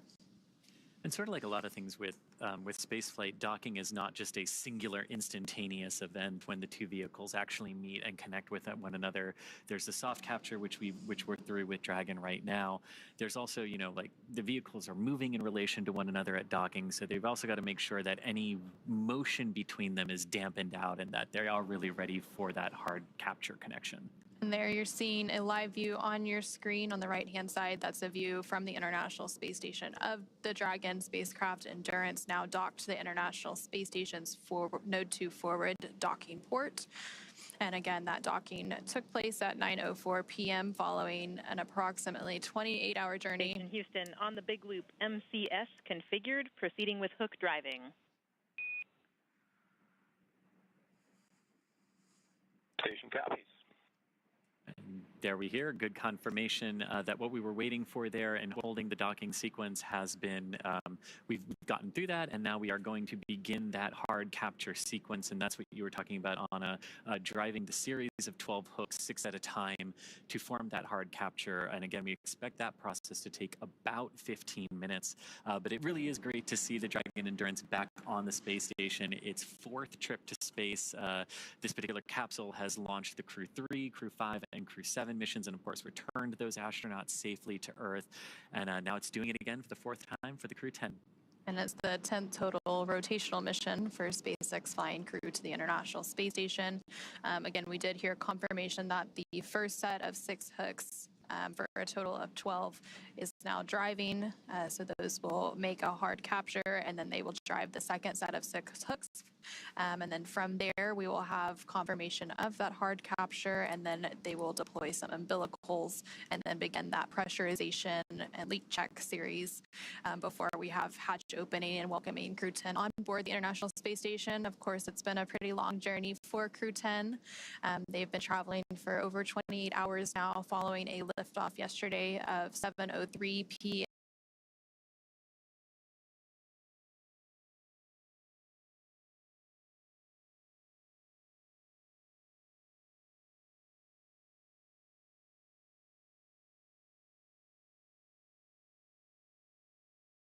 We've been trying to freeze them, burn them up for a docking today at 9:04 p.m. Pacific. They first had their phase burn, and that was completed yesterday at 4:52 p.m. Pacific, followed by a boost burn at 12:08 p.m. Pacific, a close burn a little bit after that at 12:50 p.m. And then they had a mid-course out of plane burn, a transfer burn, co-elliptic burn, and just recently we had that approach initiation burn. So a lot of burns to set them up and get them on a track to where they are now at the International Space Station. And after that sequence of burns, it went pretty good after that point. We saw Dragon cruise through the Waypoint 1 and Waypoint 0 targets of 400 and 220 meters respectively from the International Space Station, and then close into that Waypoint 2 for a brief hold, and then right on in for a picture-perfect docking over the North Atlantic. And so we did have that soft capture at 9:04. Now the first set of 6 hooks has fully closed, and now the second set of 6 hooks is driving.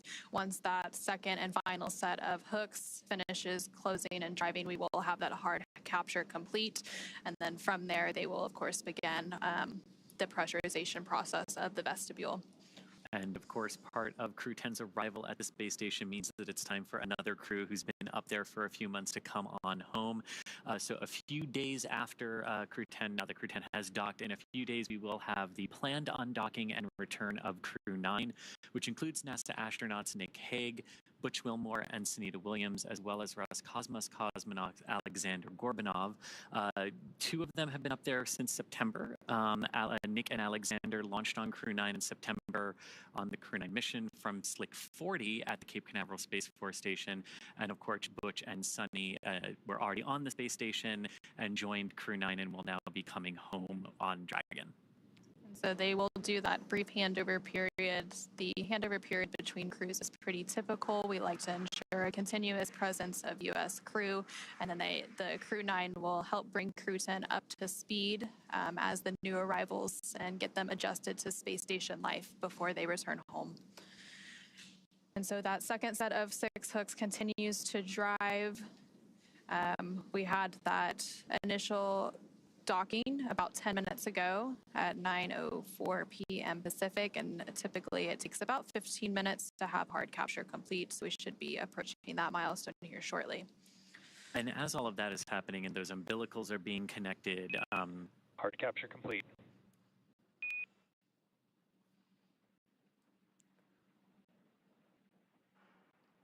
And there we heard confirmation that we do have hard capture, so all 12 hooks have finished driving. And then from there, the umbilicals will start to deploy. And that, again, brings that hardline data and power from the International Space Station to Dragon. And then the pressurization of the vestibule will begin. And again, NASA astronaut Butch Wilmore on the International Space Station side is on tap to be to help with those hatch opening operations today. Again, we are expecting hatch opening about an hour and a half or so after or from now, and then from there will be a welcoming combined with the farewell remarks of Crew-10, since that handover is pretty short. And then from there, they will adjust to station life. There will be a safety briefing, and then they'll get right into it as Expedition 72 members for the next month before they become Expedition 73. And and you can see that's Suni Williams there in front of the hatch on the International Space Station side. So we did hear confirmation of hard capture is complete. The docking sequence still proceeding, though, with Dragon. You mentioned those umbilicals that are now being driven between the vehicles to establish good power and data connections between the International Space Station and Dragon. Now, we've talked a little bit about what the folks on the ISS side are doing here, getting those hatches ready. And inside Dragon, they're continuing to monitor the docking sequence as it progresses, and then they'll also be able to get out of their suits as well that they have been in for the last couple of hours as Dragon has approached the International Space Station. So as Dragon crew gets out of their suits, of course, as we mentioned previously, NASA's astronaut Butch Wilmore is going to start those hatch opening operations.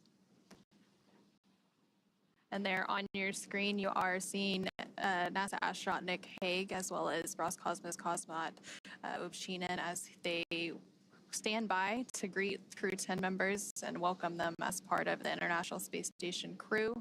Again, they are going to get that pressurization process underway here shortly, and they will pressurize that area known as the vestibule, which is the area between the Dragon hatch and the station hatch that was previously exposed to the vacuum of space. And then once that happens, they will conduct a series of leak checks. And there on your screen, you just saw NASA astronaut Suni Williams actually floating right in front of that hatch that will be open in just a little bit.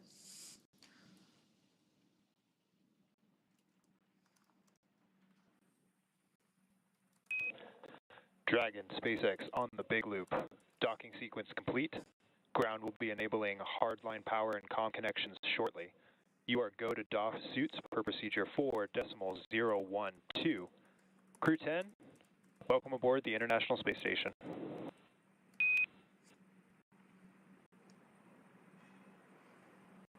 SpaceX Houston and ISS, this is Dragon Mission Specialist Takuya Onishi on the big loop.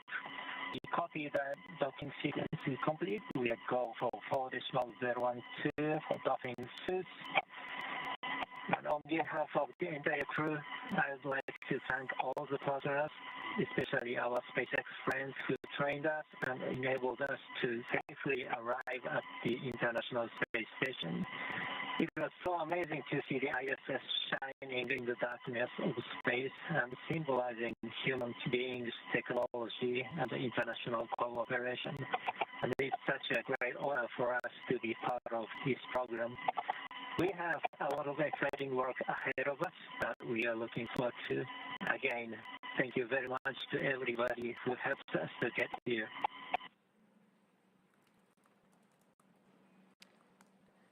And there you just heard some really nice words between Crew-10 as they have now arrived at the International Space Station. We do have that confirmation of hard capture complete.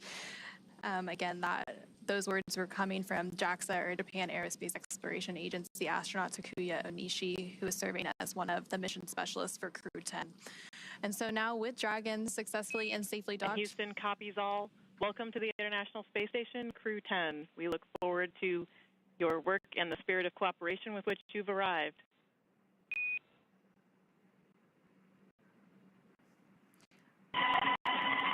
Thank you very much, Dennis. And there's some words from the capsule communicator, Capcom in Houston, and the International Space Station Flight Control Room. Back to Crew-10, and again, now with Dragon docked, that's going to wrap us up for our coverage here in Hawthorne, but our coverage for Crew-10 won't stop there. That's correct. It's great to see the Dragon Endurance docked back at the station and see Crew-10 ready to begin their multi-month mission in there. In a minute, we're going to toss it back to Gary in Mission Control Houston to take us through the Vestibule depressurization hatch opening, and then we'll see NASA astronauts Anne McClain and Nicole Ayers, along with JAXA, or Japan Aerospace Exploration Agency astronaut Takuya Onishi and Roscosmos cosmonaut Kirill Peskov float into the International Space Station. But first, let's do a quick recap of how we got here. The crew suited up yesterday before their launch and then had their ride to the pads in those sleek-looking Teslas before ingressing an even sleeker-looking Dragon. They lifted off right on time from the Kennedy Space Center at Pad 39A at 7:03 p.m. Eastern Time on Friday, March 14th. Stage 1 successfully returned to a landing at Landing Zone 1 for recovery and reuse a few minutes later. Dragon separated from the second stage of Falcon 9, and once it was safely in orbit, deployed its nose cone to reveal that docking adapter and all the navigation aids needed to get to the International Space Station. Dragon also completed 5 major burns on its journey to the International Space Station, coming in for a docking at 9:04 p.m. Pacific Time, 11:04 p.m. Central Time today, March 15th, 2025, and it was Dragon's 10th crew rotation mission for NASA and the Commercial Crew Program. That's right, and now that Crew-10 has arrived to the International Space Station, we are looking ahead to the return of Crew-9, and we will be taking you along as they return home after their long-duration stay on board the International Space Station. Teams will be assessing return dates, which will then be announced on nasa.gov, so be sure to tune in as NASA and SpaceX will then bring you live coverage every step of their return home. And you can also follow SpaceX and NASA on social media for real-time updates. But thank you again for watching our coverage of docking, and go NASA, go SpaceX, and go to Crew-10 and Crew-9. For those of you watching on X, please head over to NASA Plus to follow the coverage of hatch opening and welcoming live. So thanks everyone for joining us here in Hawthorne. Thank you specifically to Anna for joining us from Johnson Space Center, and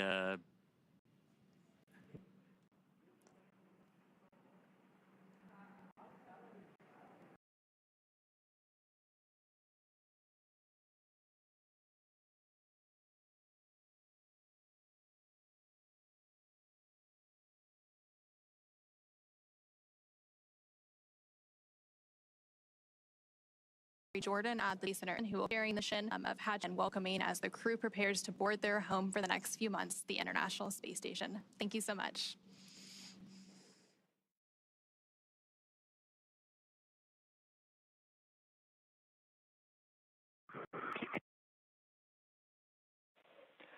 And talk SpaceX on the big loop. We've got you loud and clear for the cabin mic comm check. Okay, we have you loud and clear.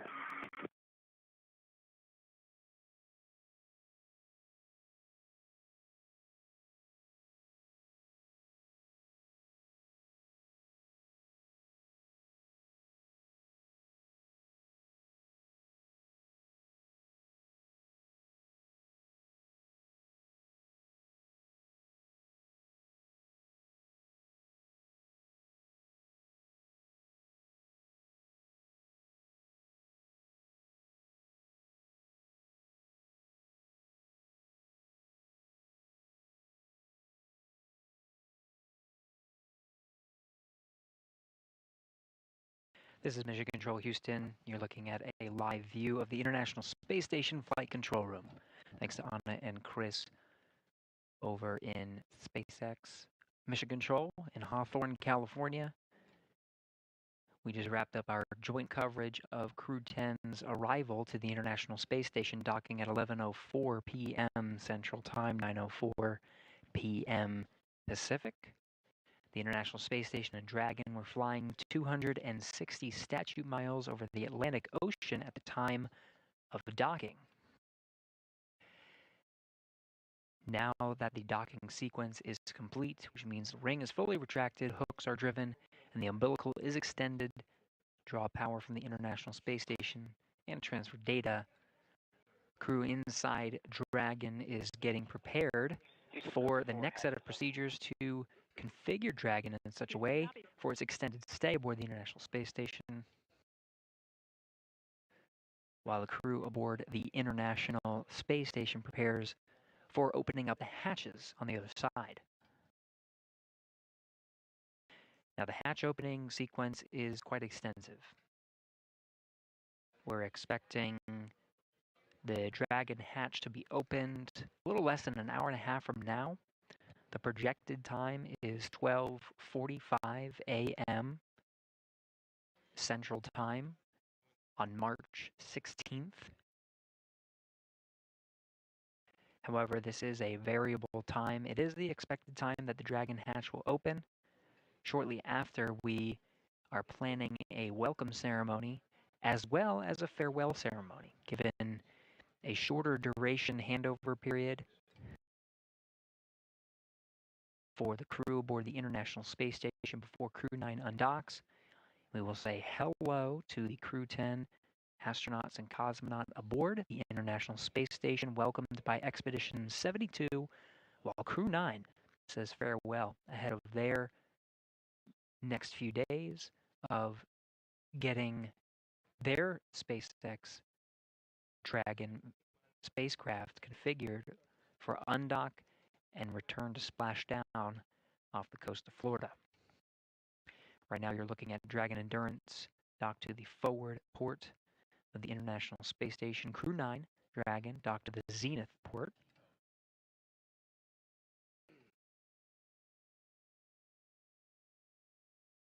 These views provided by an external camera on the exposed facility outside of the Japanese module.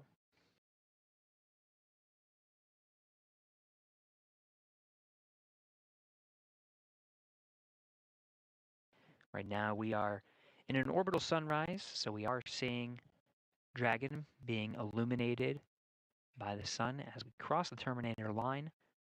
We're just west off the coast of South Africa now, 267 statute miles right above that coast, in fact, on a southeast trajectory, heading into an orbital daytime, starting to see the horizon of Earth being illuminated by this view. We're again following the procedures inside the International Space Station.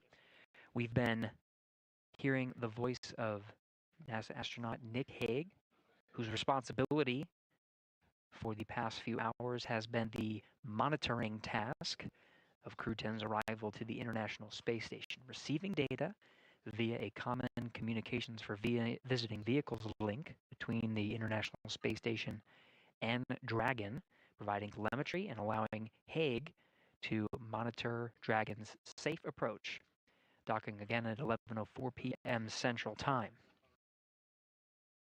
Now that Dragon is docked and the crew is getting ready to open the hatch on the International Space Station side, it's Butch Wilmore who is tasked with the responsibility of opening up the hatches. In fact, he's in the Node 2 module right now. The Node 2 forward hatch is open. Throughout our coverage today, it will take some time to open up those hatches. It's quite a lengthy procedure that needs to be done carefully, and we will be continuing to orbit the Earth, handing over between our coverage of TDRS satellites that are providing video from the International Space Station. We're now in a short handover period and expecting to regain those views very shortly. But for now, you're seeing the International Space Station flight control teams here in Houston, Texas. It's Allison Bollinger, that is the flight director for today. Dragon on Dragon to ground. On Dragon to ground.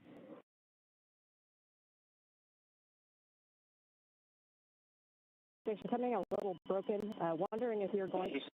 He's not to. You copied my last. Negative, Butch. We got you in a handover. Urine hose for the procedure. Okay, sorry. Stabilization valve APAS was open at 0426, close to 042730. You beat us to it. We were going to give you that call when you were drying your suits, but in section 5 of 4.400, we're going to have you guys wave every step but the last one. How copy? If your last call's cut out, say again for urine hose. And repeating my last, but for that call in section 5 of 4.400, we are not going to have you perform any steps except for the last one. How copy?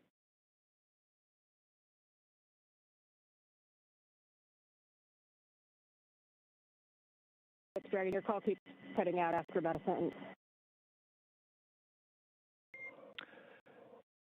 Trying again, shorter, do not perform section 5. How copy?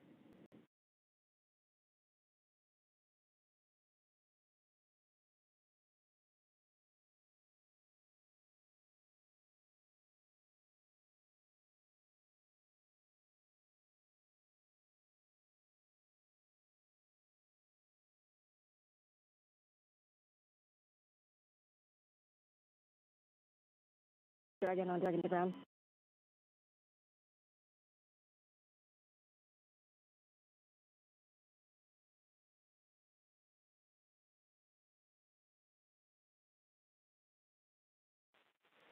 And Dragon SpaceX on the big loop, with Dragon to ground being in and out, we can report here that there's no need to perform section 5 of 4.400. How copy?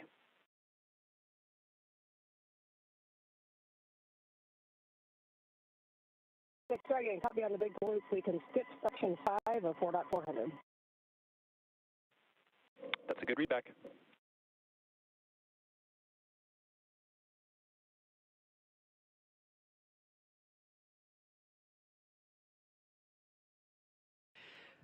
This is Mission Control Houston, following along through the procedures. Crew-10 working through the steps inside Dragon Endurance, a view from which you are seeing the outside of the spacecraft from a camera mounted on the exposed facility of the Japanese module. Inside, the crew are working through steps. They wore their SpaceX launch and entry suits through the duration of today's procedure, docking to the International Space Station as a safety precaution, closing those visors and having the suits as an extra layer of protection. Now that we are docked and hard docked to the International Space Station, that docking sequence complete, the crew may doff or take off their suits and start configuring the cabin of Dragon for opening up the hatch. You'll hear some of those communications through Dragon to ground, those communications intended for the Dragon crew. Some of the communications you'll hear on the big loop and the space to ground loops, because there are crews on both sides of that hatch working to welcome the crew aboard. Each has their own respective role.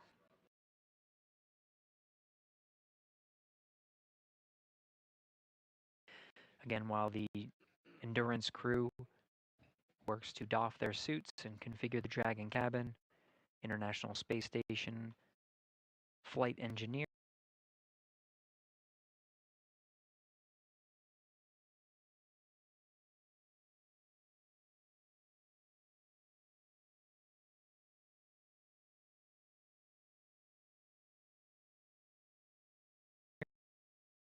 next will be his hat.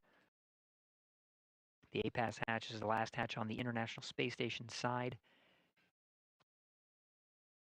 There's a vestibule that separates that hatch from the Dragon hatch, and that vestibule right now is at vacuum. Part of the procedures that the crew will undergo, namely NASA astronaut Butch Wilmore, will be to turn a valve and introduce air into that vestibule, bringing it up to pressure. Pressure inside the International Space Station and Dragon is that of sea level, 14.7 psi. The procedure to take that vestibule up to vacuum is slow and steady. They make sure that there are no leaks at about 5 pounds per square inch, settling there, making sure that there are no leaks present before bringing it fully up to pressure at 14.7 psi. ISS power connection established.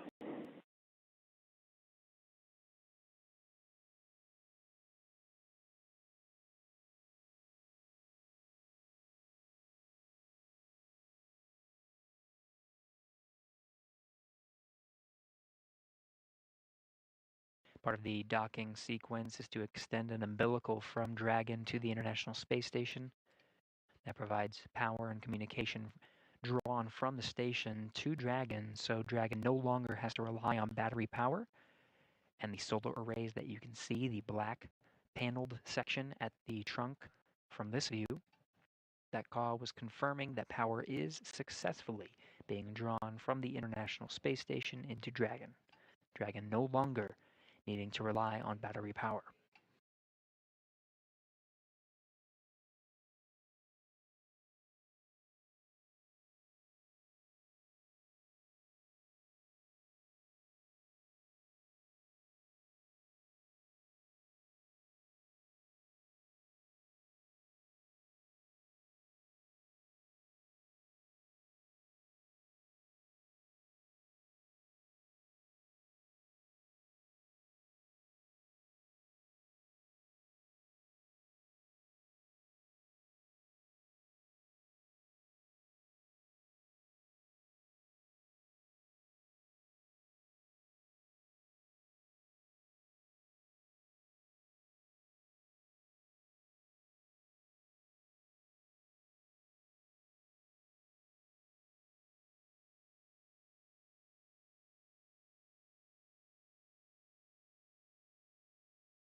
This is Mission Control Houston, still getting views, though they will be interrupted. You see here from aboard the International Space Station, we're anticipating some very short handovers in communication and views from the International Space Station. It's the teams here you see in Mission Control Houston that are walking through the operations and working with the teams aboard the International Space Station, as well as the flight control teams in Hawthorne, California, and the crew aboard Crew-10 to prepare for the crew's arrival.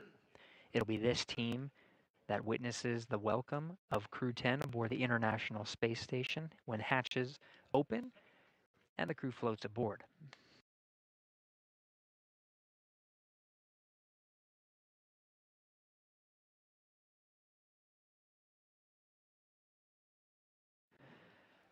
Right now we're expecting hatches to open at approximately 12:45 a.m. Central Time. This is an estimated time based on the docking time from this evening.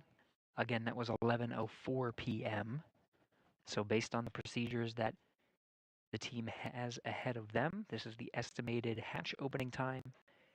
We will remain on air and continue our coverage of the hatch opening procedures and welcome ceremony aboard the International Space Station. As a reminder, when we do the welcome ceremony, it will be a unique event in that it will be both a welcome for Crew-10 and the 4 astronauts and cosmonaut aboard, and a farewell to Crew-9.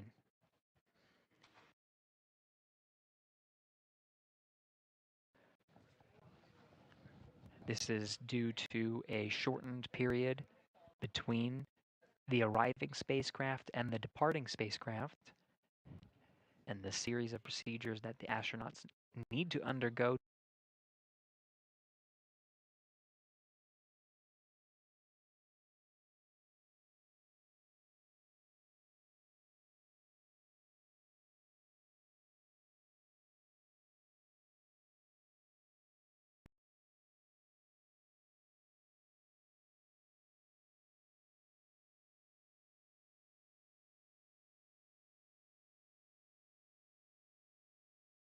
And Houston, I'm showing 15 minutes.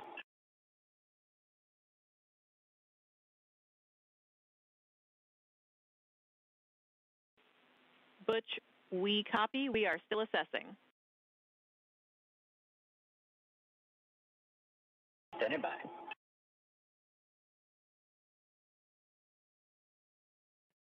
Tess Caswell is the Capcom here in the room today. In the blue blazer, Allison Bollinger.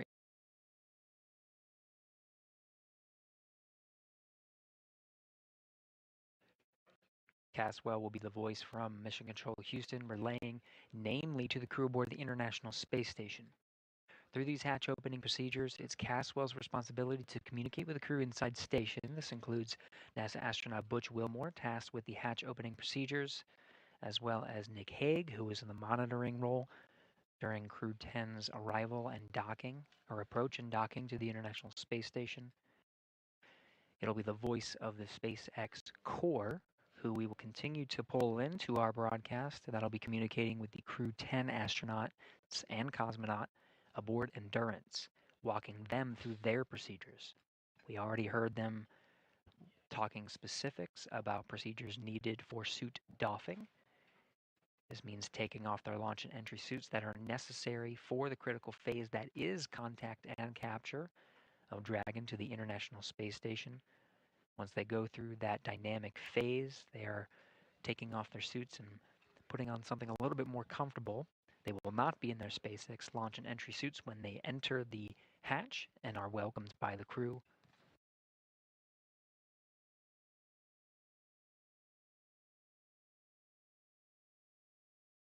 Caswell will be the voice here in Mission Control Houston that walks the crew through the welcome ceremony. Again, that will be the formal greeting. We'll see all 11 crew members aboard Expedition 72 in Node 2 of the station. This is at the very forward end, and it is the forward hatch that will be opened and is opened currently in Node 2 forward hatch. and where Dragon Endurance is currently docked, the forward end of the space station. It is the teams here that are walking the astronauts through the procedures to open up those hatches. Views are expected to be regained from space momentarily. It is Butch Wilmore who is tasked with the responsibility of the hatch opening procedures. You can see the Node 2 forward hatch. Now that we have views again, the white circle deeper into the hatch, and that pathway down there behind the hatch is called the pressurized mating adapter. It's that white hatch right there that is the A-pass hatch. Station Houston on the big loop for Butch. Expect approximately 10 more minutes before we're ready to press. Copy, 10 minutes.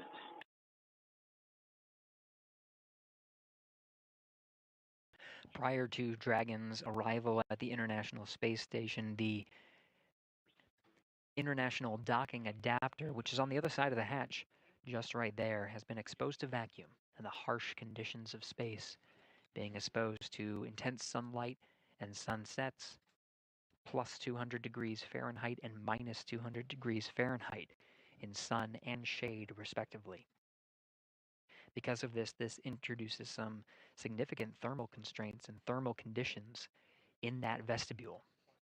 Now, when Dragon docks, that vestibule is at vacuum, and the task here is to bring, you can sort of see the black structure on the right of your screen there. That's the pressurized mating adapter. Of course, Dragon, you can see that there. But the white in the middle, that's the International Docking Adapter. That is that vestibule. It is that section there that needs to be pressurized up to 14.7 pounds per square inch. What the teams here are relaying is that those thermal conditions need to dampen out. If they were to pressurize now, there would be too much fluctuation to accurately read if there is indeed a leak. Could it be a leak, or could it be the thermal fluctuations from the intense environment that was in that vestibule?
We're taking a pause from our commentary here. Flight Director Allison Bollinger is addressing the teams for some of the upcoming procedures for today. We're just listening in.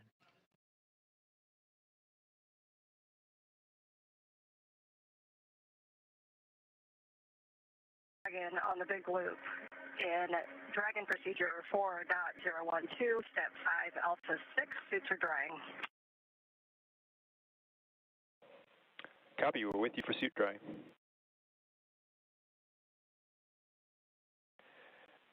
Dragon, at this time, you have a go for sections 1 through 3 of 4.400.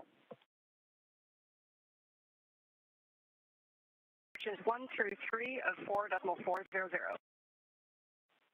Good read back.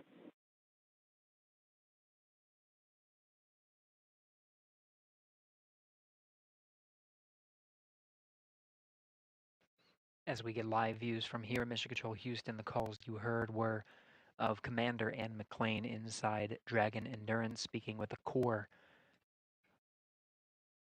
the equivalent Capcom role over at Mission Control, the SpaceX's Mission Control over in Hawthorne, California.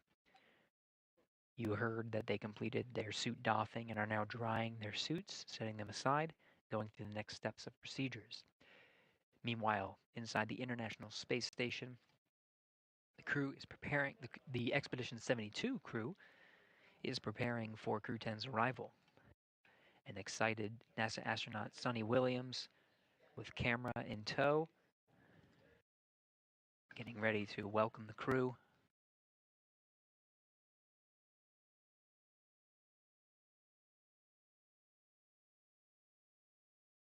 Ivan Wagner and Alexander Gorbanov here in view as well. It'll be the entire Expedition 72 that greets Crew-10 as they enter through the hatch.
Dragon Houston on the big loop, stand by for hardline audio config.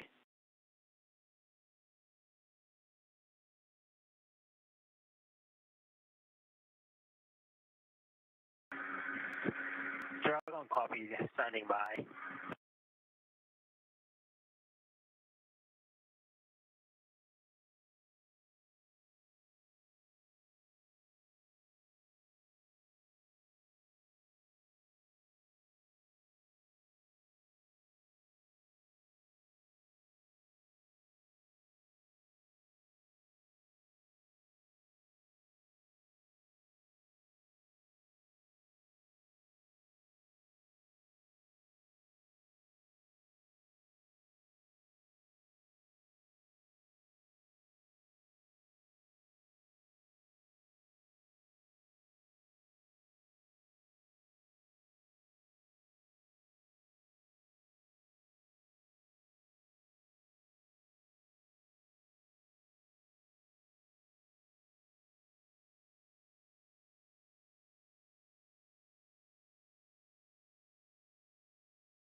Station Houston on the big loop for Butch, you are go in step 3.1.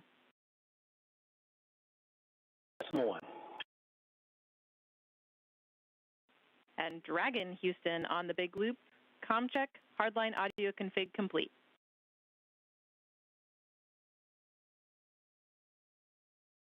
Houston Dragon, I have you loud and clear. How me? Loud and clear, talk.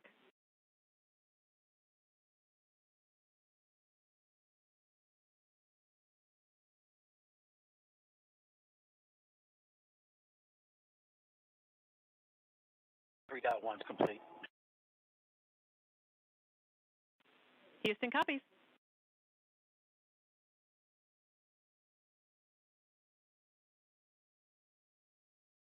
I'll just wait for your go at 3.2. Copy.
Station Houston on the big loop. Butch, you are go in step 3.2. 3.2.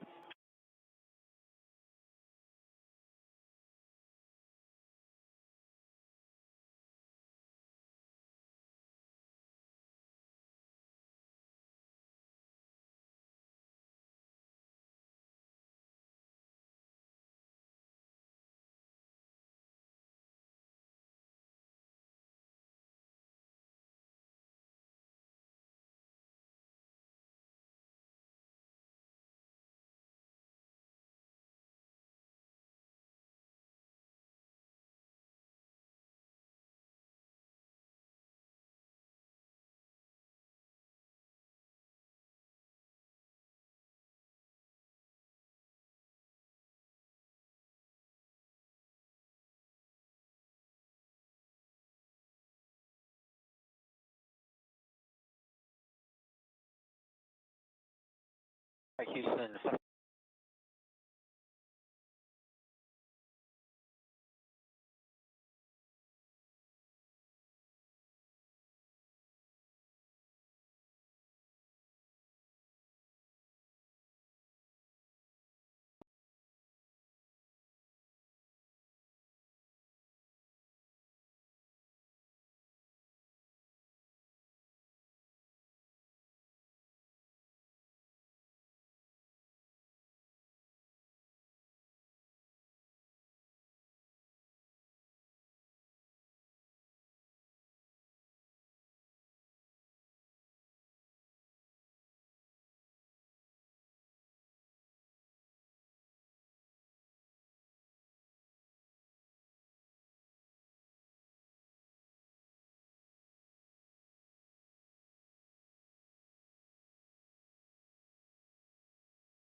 This is Mission Control Houston. You're getting a live view inside the International Space Station. Expedition 72 crew members gathering inside No. 2, smiles across the board, waiting in anticipation for welcoming the crew aboard the International Space Station.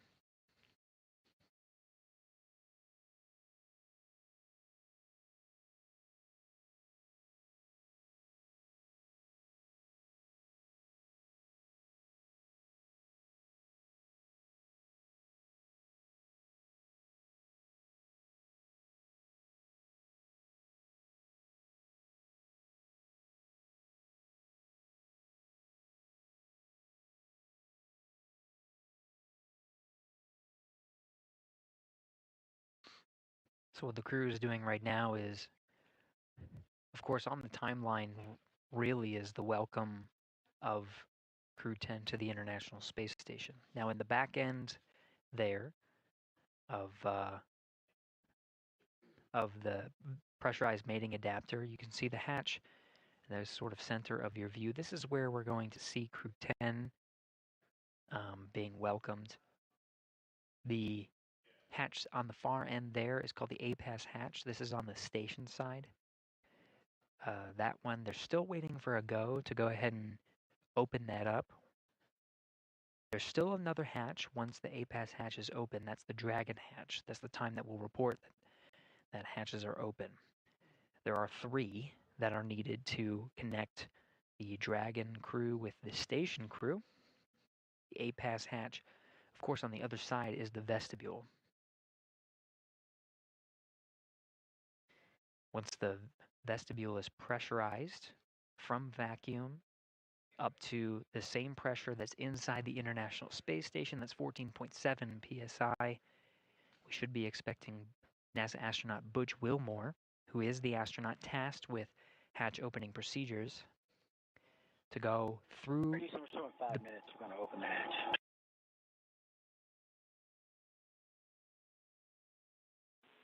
Houston copies. And there you have it. Butch Wilmore saying 5 minutes, he's going to open the hatch. There he goes, floating through the pressurized mating adapter, working on hatch opening procedures now. Expecting, he already reported down to Houston, responding here in the room.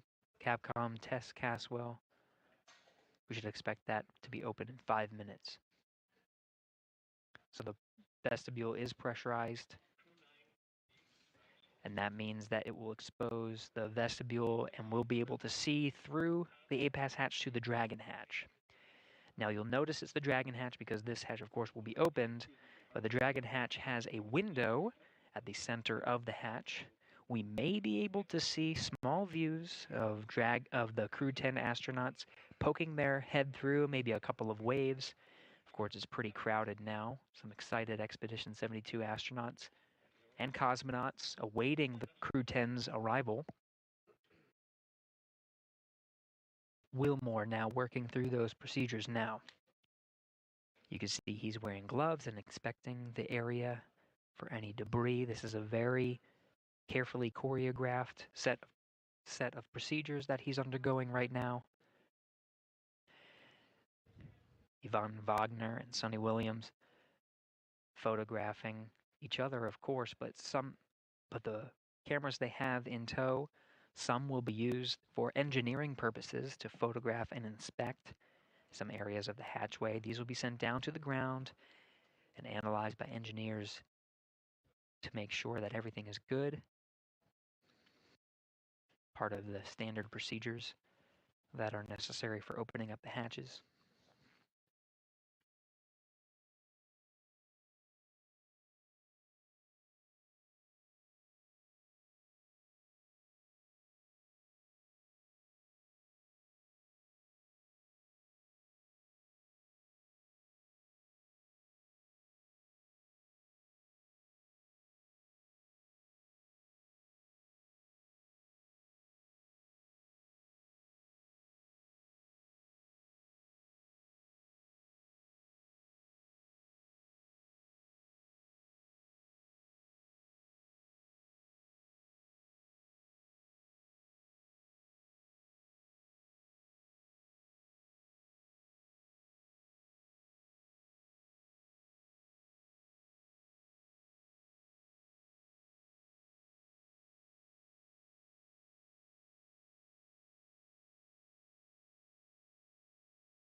Houston on 2, seals look good, no condensation. Houston copies.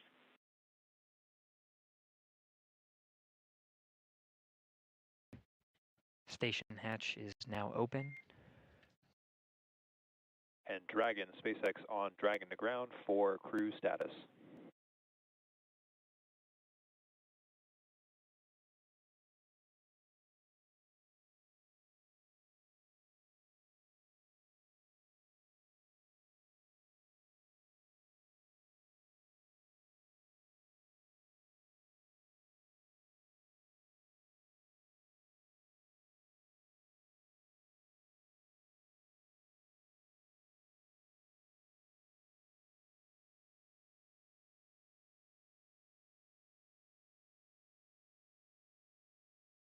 Hey, Mike, it's Vapor on Dragon to ground. Go ahead.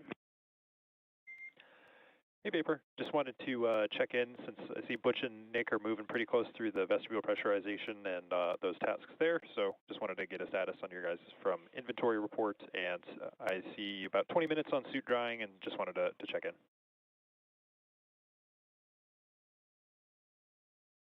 Yep, we're tracking about 20 minutes on suit drying as well. You've got 1.5 of us changed, and then the other 2 are doing the inventory and packing right now, and we'll get you the water and feed inventory soon. Okay, SpaceX copies all.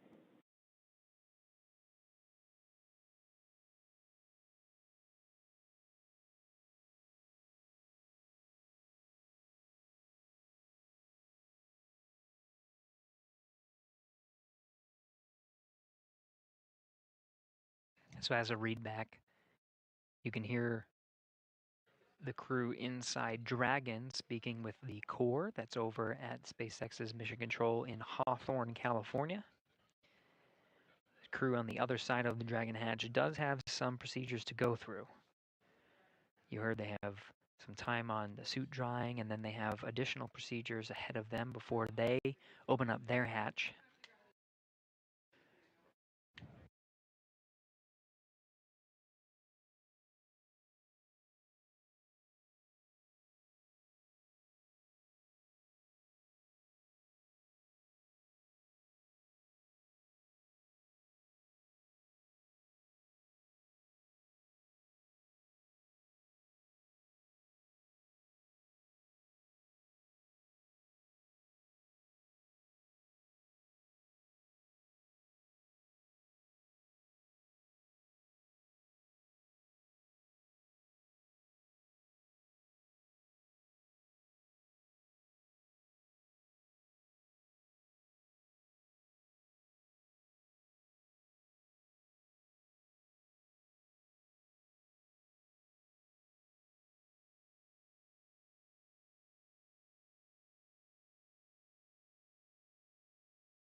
Dragon SpaceX on Dragon to ground.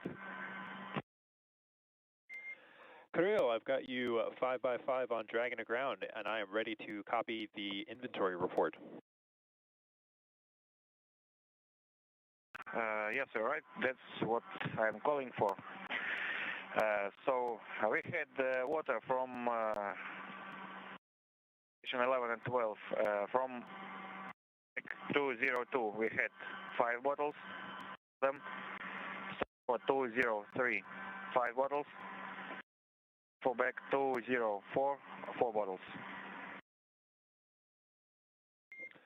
Okay, I copy bag 202 and 203 were 5 bottles each, and 204 was 4 bottles. Affirm. Now let's go through food consumption. We went through all our supplies for the day 1. So bags 301, 302, 303, 304 are empty. I copy. 301 through 304 are all empty. Affirm.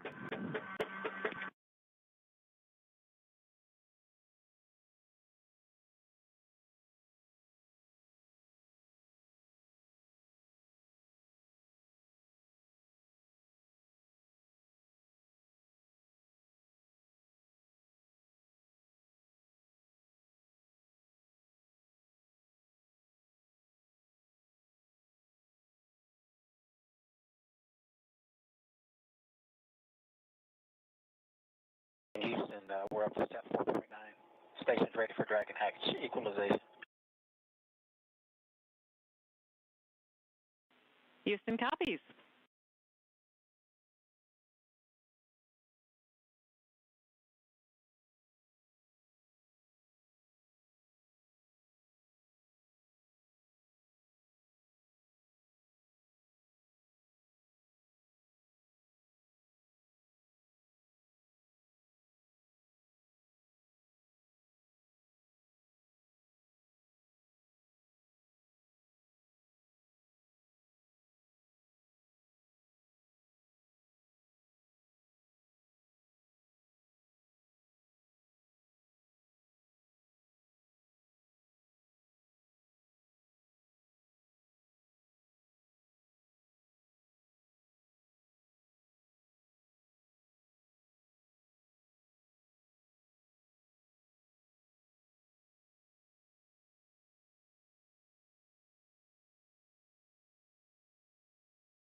This is Mission Control Houston, continuing to work through the hatch opening procedures.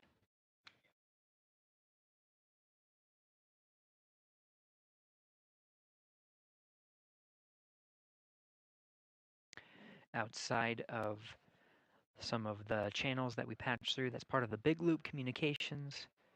You could hear Sonny Williams and Don Pettit use a microphone to set up for the welcome ceremony that will be occurring shortly after Dragon hatch is opened. Once again, the 8-pass hatch is opened. You can see the crew in the back has been configuring the hatch. Once it's opened, they scan the area for any FOD or foreign object debris, and they photograph some of the area. That was some of the flashes you were seeing. Those images are downlinked to teams here on the ground, engineers that analyze and make sure that everything's safe. As precautionary measures, they detach the docking target. That's an extended pole that sticks out from the center of the 8-pass hatch on the other side that was used as literally the target that we saw as Dragon was approaching the forward hatch. So that was removed. The hatch itself is covered with some fabric. All of these safety measures to protect the crew as they ingress into the International Space Station and again are greeted by the Expedition 72 crew. Now on the other side of the hatch, the Dragon crew has their own set of procedures, while the station crew is focused on ensuring that hatch opening procedures are underway. They go through those step-by-step written procedures that have been directed and sent up to them from the ground to make sure they're doing everything safely. The same thing is happening on the Dragon side. The teams in Hawthorne, SpaceX teams, are walking the Dragon crew through their closeout procedures. They have to dry their suits. They have to change into their garments that they'll wear for the welcome ceremony, similar to, polos and attire that you see here. We'll see the Dragon crew wearing ideally something similar, and they'll. Dragon on the big loop.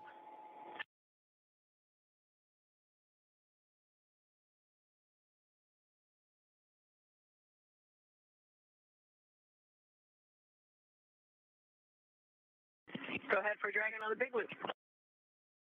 Hey, can you open your cover to the hatch window cover? Stand by. Give us about 2 to 3 minutes. Okay.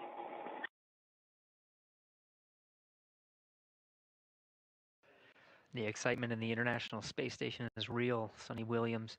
Over the big loop again, the big loop configures the audio channels such that the crew inside the station can communicate directly with the crew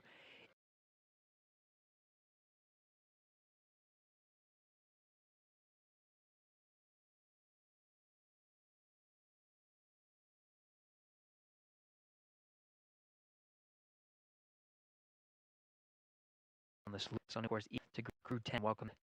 Mentioned Dragon, the SpaceX teams are walking the Dragon crew through their closeout procedures.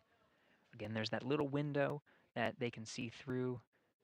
Expedition 72 very eager to see 4 new crewmates and welcome them to the Expedition 72.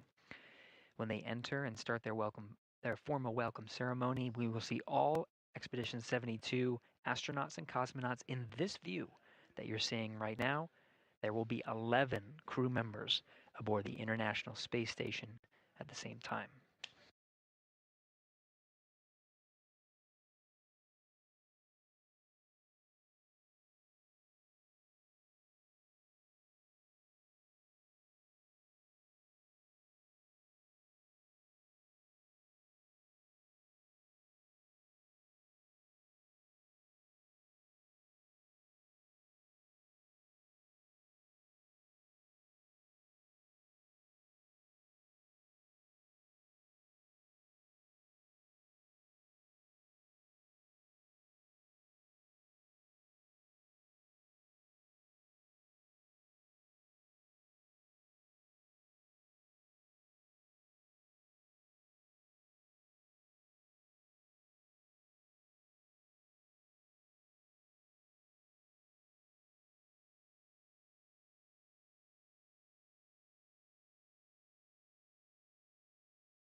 is Mission Control Houston. You're getting a live view from inside the International Space Station. Now, we get these incremental handover periods as the International Space Station orbits at 17,500 miles per hour over the Earth.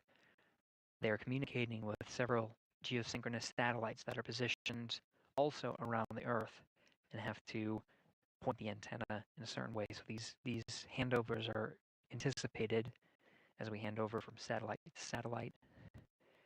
Nick Hague and many of the other astronauts, of course, working through, eagerly awaiting to greet the Crew-10 astronauts. You saw the mask that Hague was donning. That is still Hague. He and the other crew members are working through the procedures. Though they are quite excited, you can hear the tone of the crew on board. Go ahead on the big loop. Okay, we are complete through section 5 of 4.400 and ready for hatch equalization.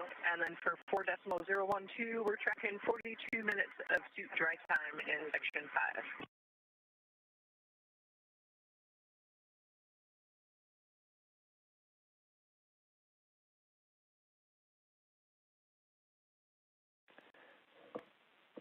And copy Dragon, standby 1.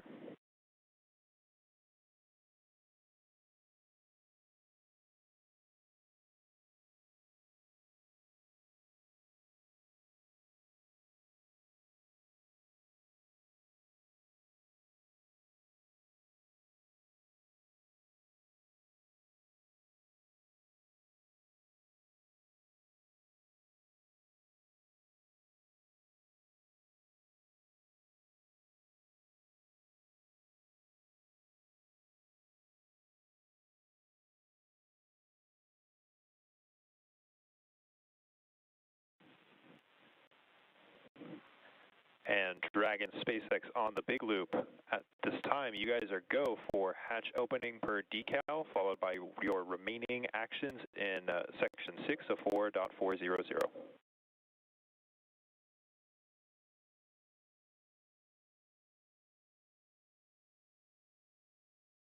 Dragon companies, go for Dragon forward hatch and then remaining steps in section 6. Good readback.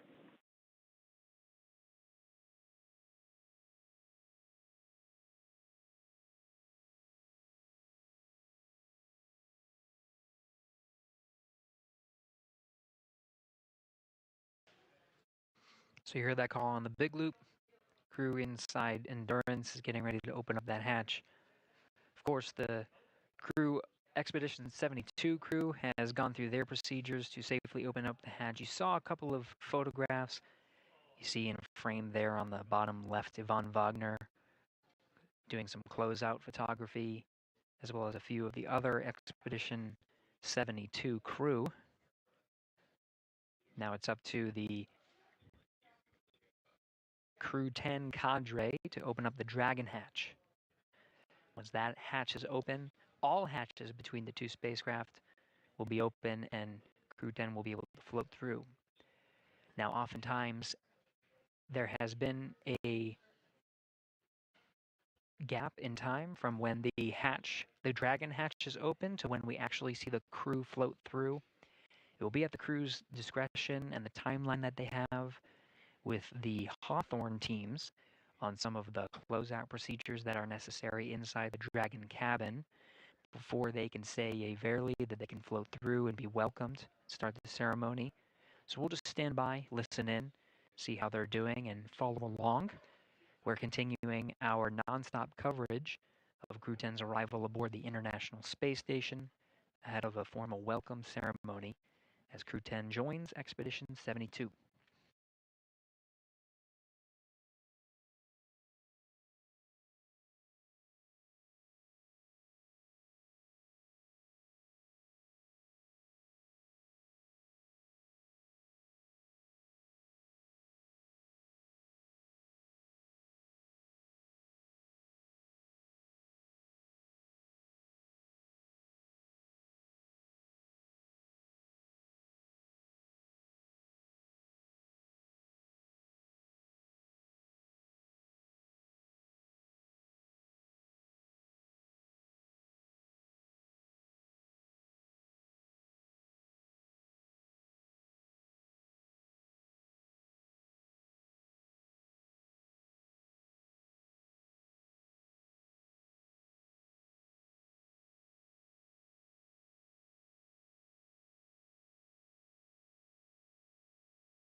SpaceX Dragon, hatch is open.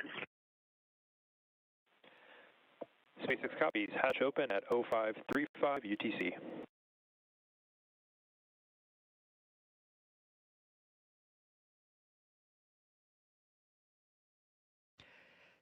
And there it is, confirmation that the Dragon hatch is open.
Dragon on the big loop.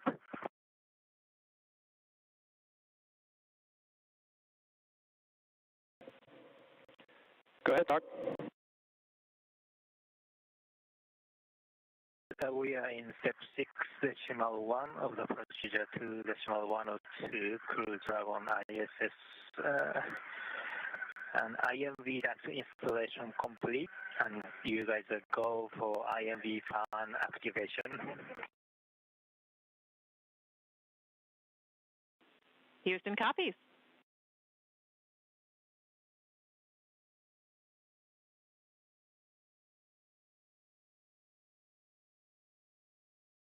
And Houston Dragon, do we have a go for LIO cartridge config?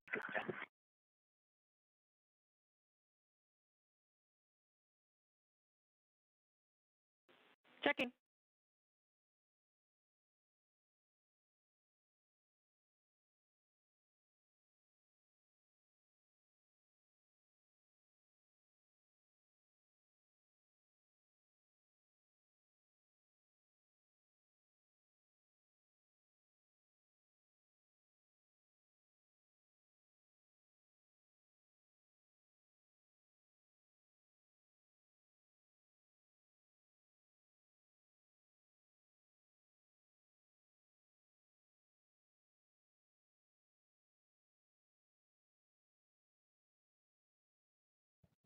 Standing by for words from Expedition 72. You see the bell in position that will be rung.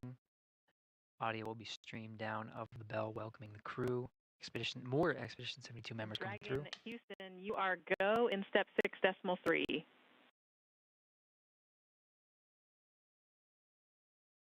We go for step 6.3.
And Dragon SpaceX on the big loop, be advised that S-band will be deactivated shortly. Dragon to ground will no longer be available for comm.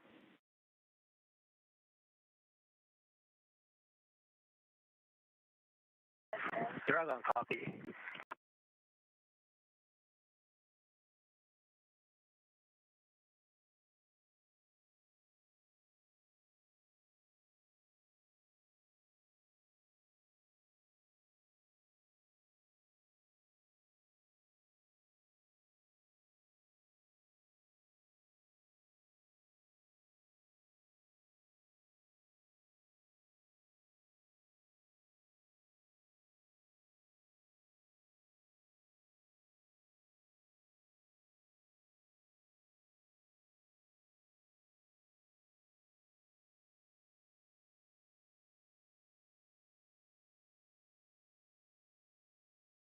SpaceX Dragon on the big loop for LIO.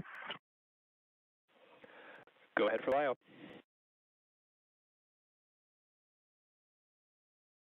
LIO cartridge is sealed and installed. LIO cartridge 1 is now in active slot with the sealed. We copy. LIO cartridge 1 is sealed and installed in the active slot at approximately 0542 UTC. That's good copy. Crew-10 mission specialist Takuya Onishi confirming some of the closeout procedures. There is a reason why we are waiting for Crew-10 to enter the International Space Station. They do have very important closeout duties inside Endurance. Those lithium hydroxide canisters are consumable carbon dioxide scrubbers inside the cabin of Dragon. So they do want to conserve those carbon dioxide scrubbers, and so before entering the International Space Station, they do want to make sure they conserve the LIO cartridges as much as possible. So that is a very important closeout duty that they have aboard Dragon before they enter. But it seems like we do have the first Crew-10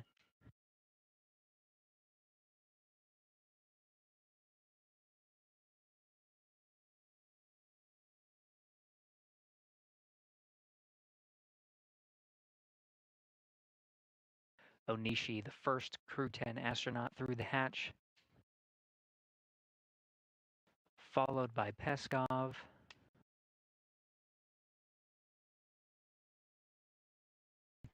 Nicole Ayers, the first of the Fly's newest class of astronauts to enter, and last commander of Crew-10, Anne McLean.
SpaceX Crew-10, welcome aboard the ISS.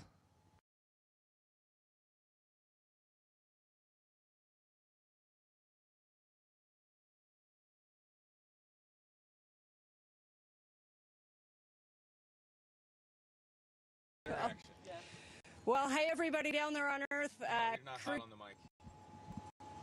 I know. Is the receiver? Oh yeah, we're on. Okay, got it. Okay. All right, Got it. I lost my touch there for a sec. Hey, Crew-10 has had a great journey up here, about 28 hours to get back up to the space station, and I cannot tell you the immense joy of our crew when we looked out the window and we saw the space station for the first time. Returning for a couple of people, very first time for a couple of people.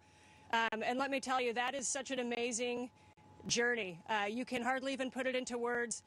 The ride up on the Falcon 9, orbiting the Earth for the last couple of days, it's been absolutely incredible, and it is something that none of us could do by ourselves. As we've said before, you cannot be great without the greatness of others, and I tell you, the greatness of the ground control teams have really shined through in the last few days getting us up here safely. Thank you very, very much.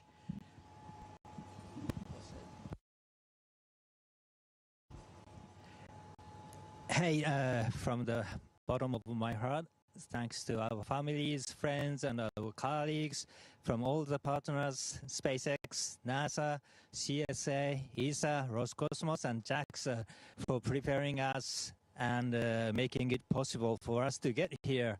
And we are so excited to now be officially part of the Expedition 72. Thank you guys. And I want to say a couple of words in Japanese from here.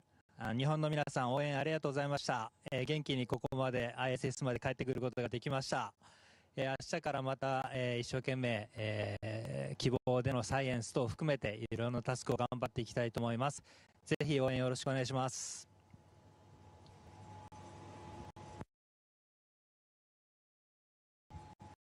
Okay, thank you. Thanks a lot. Thanks a lot one more time to SpaceX and NASA for this wonderful ride. That was really fun. And thanks to all the world's aerospace industry, which works to make the dreams to come true and to take us further and further. That's really wonderful. Thanks to everyone working there.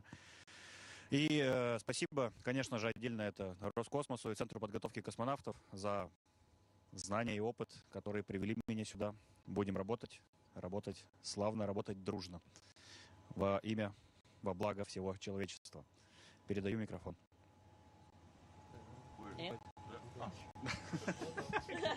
Потерялся. I'd like to just say again, thank you to SpaceX for the awesome ride up here. As a rookie, that was one of the coolest things I've ever done, and I can't wait to get to work up here. So excited for the 4 pilots and us that just got to get to space together, and now we're 4 astronauts together. So thank you to all of our friends and families, and thank you to all of the instructors and all of the ground teams who got us here. Can't wait to get started.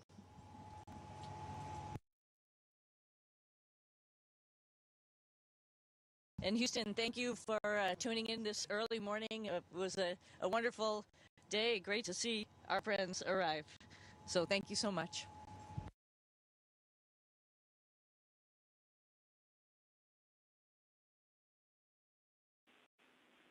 Thanks to all participants. Station, we're now resuming operational audio comm.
we saw 11 of Expedition 72, very happy and excited to be aboard.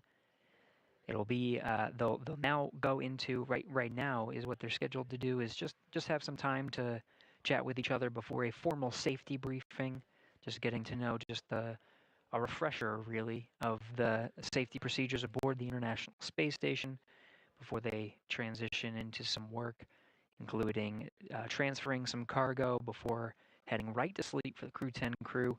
There's going to be some shifting involved and a handover period before Crew-9 undocks, and we'll expect more information on that timeline very soon. But for now, we do have all 4 crew members of Crew-10 on board the International Space Station. That includes Commander Anne McClain, pilot Nicole Ayers, both from NASA, and mission specialist Takuya Onishi from JAXA, and Kirill Peskov from Roscosmos. All 4 crew members join Expedition 72, now 11 crew members on board. After the welcome ceremony and the work done by the teams here in Mission Control Houston, the live view from what you're seeing, will now wrap up our coverage of the approach and docking of Crew-10 to the International Space Station.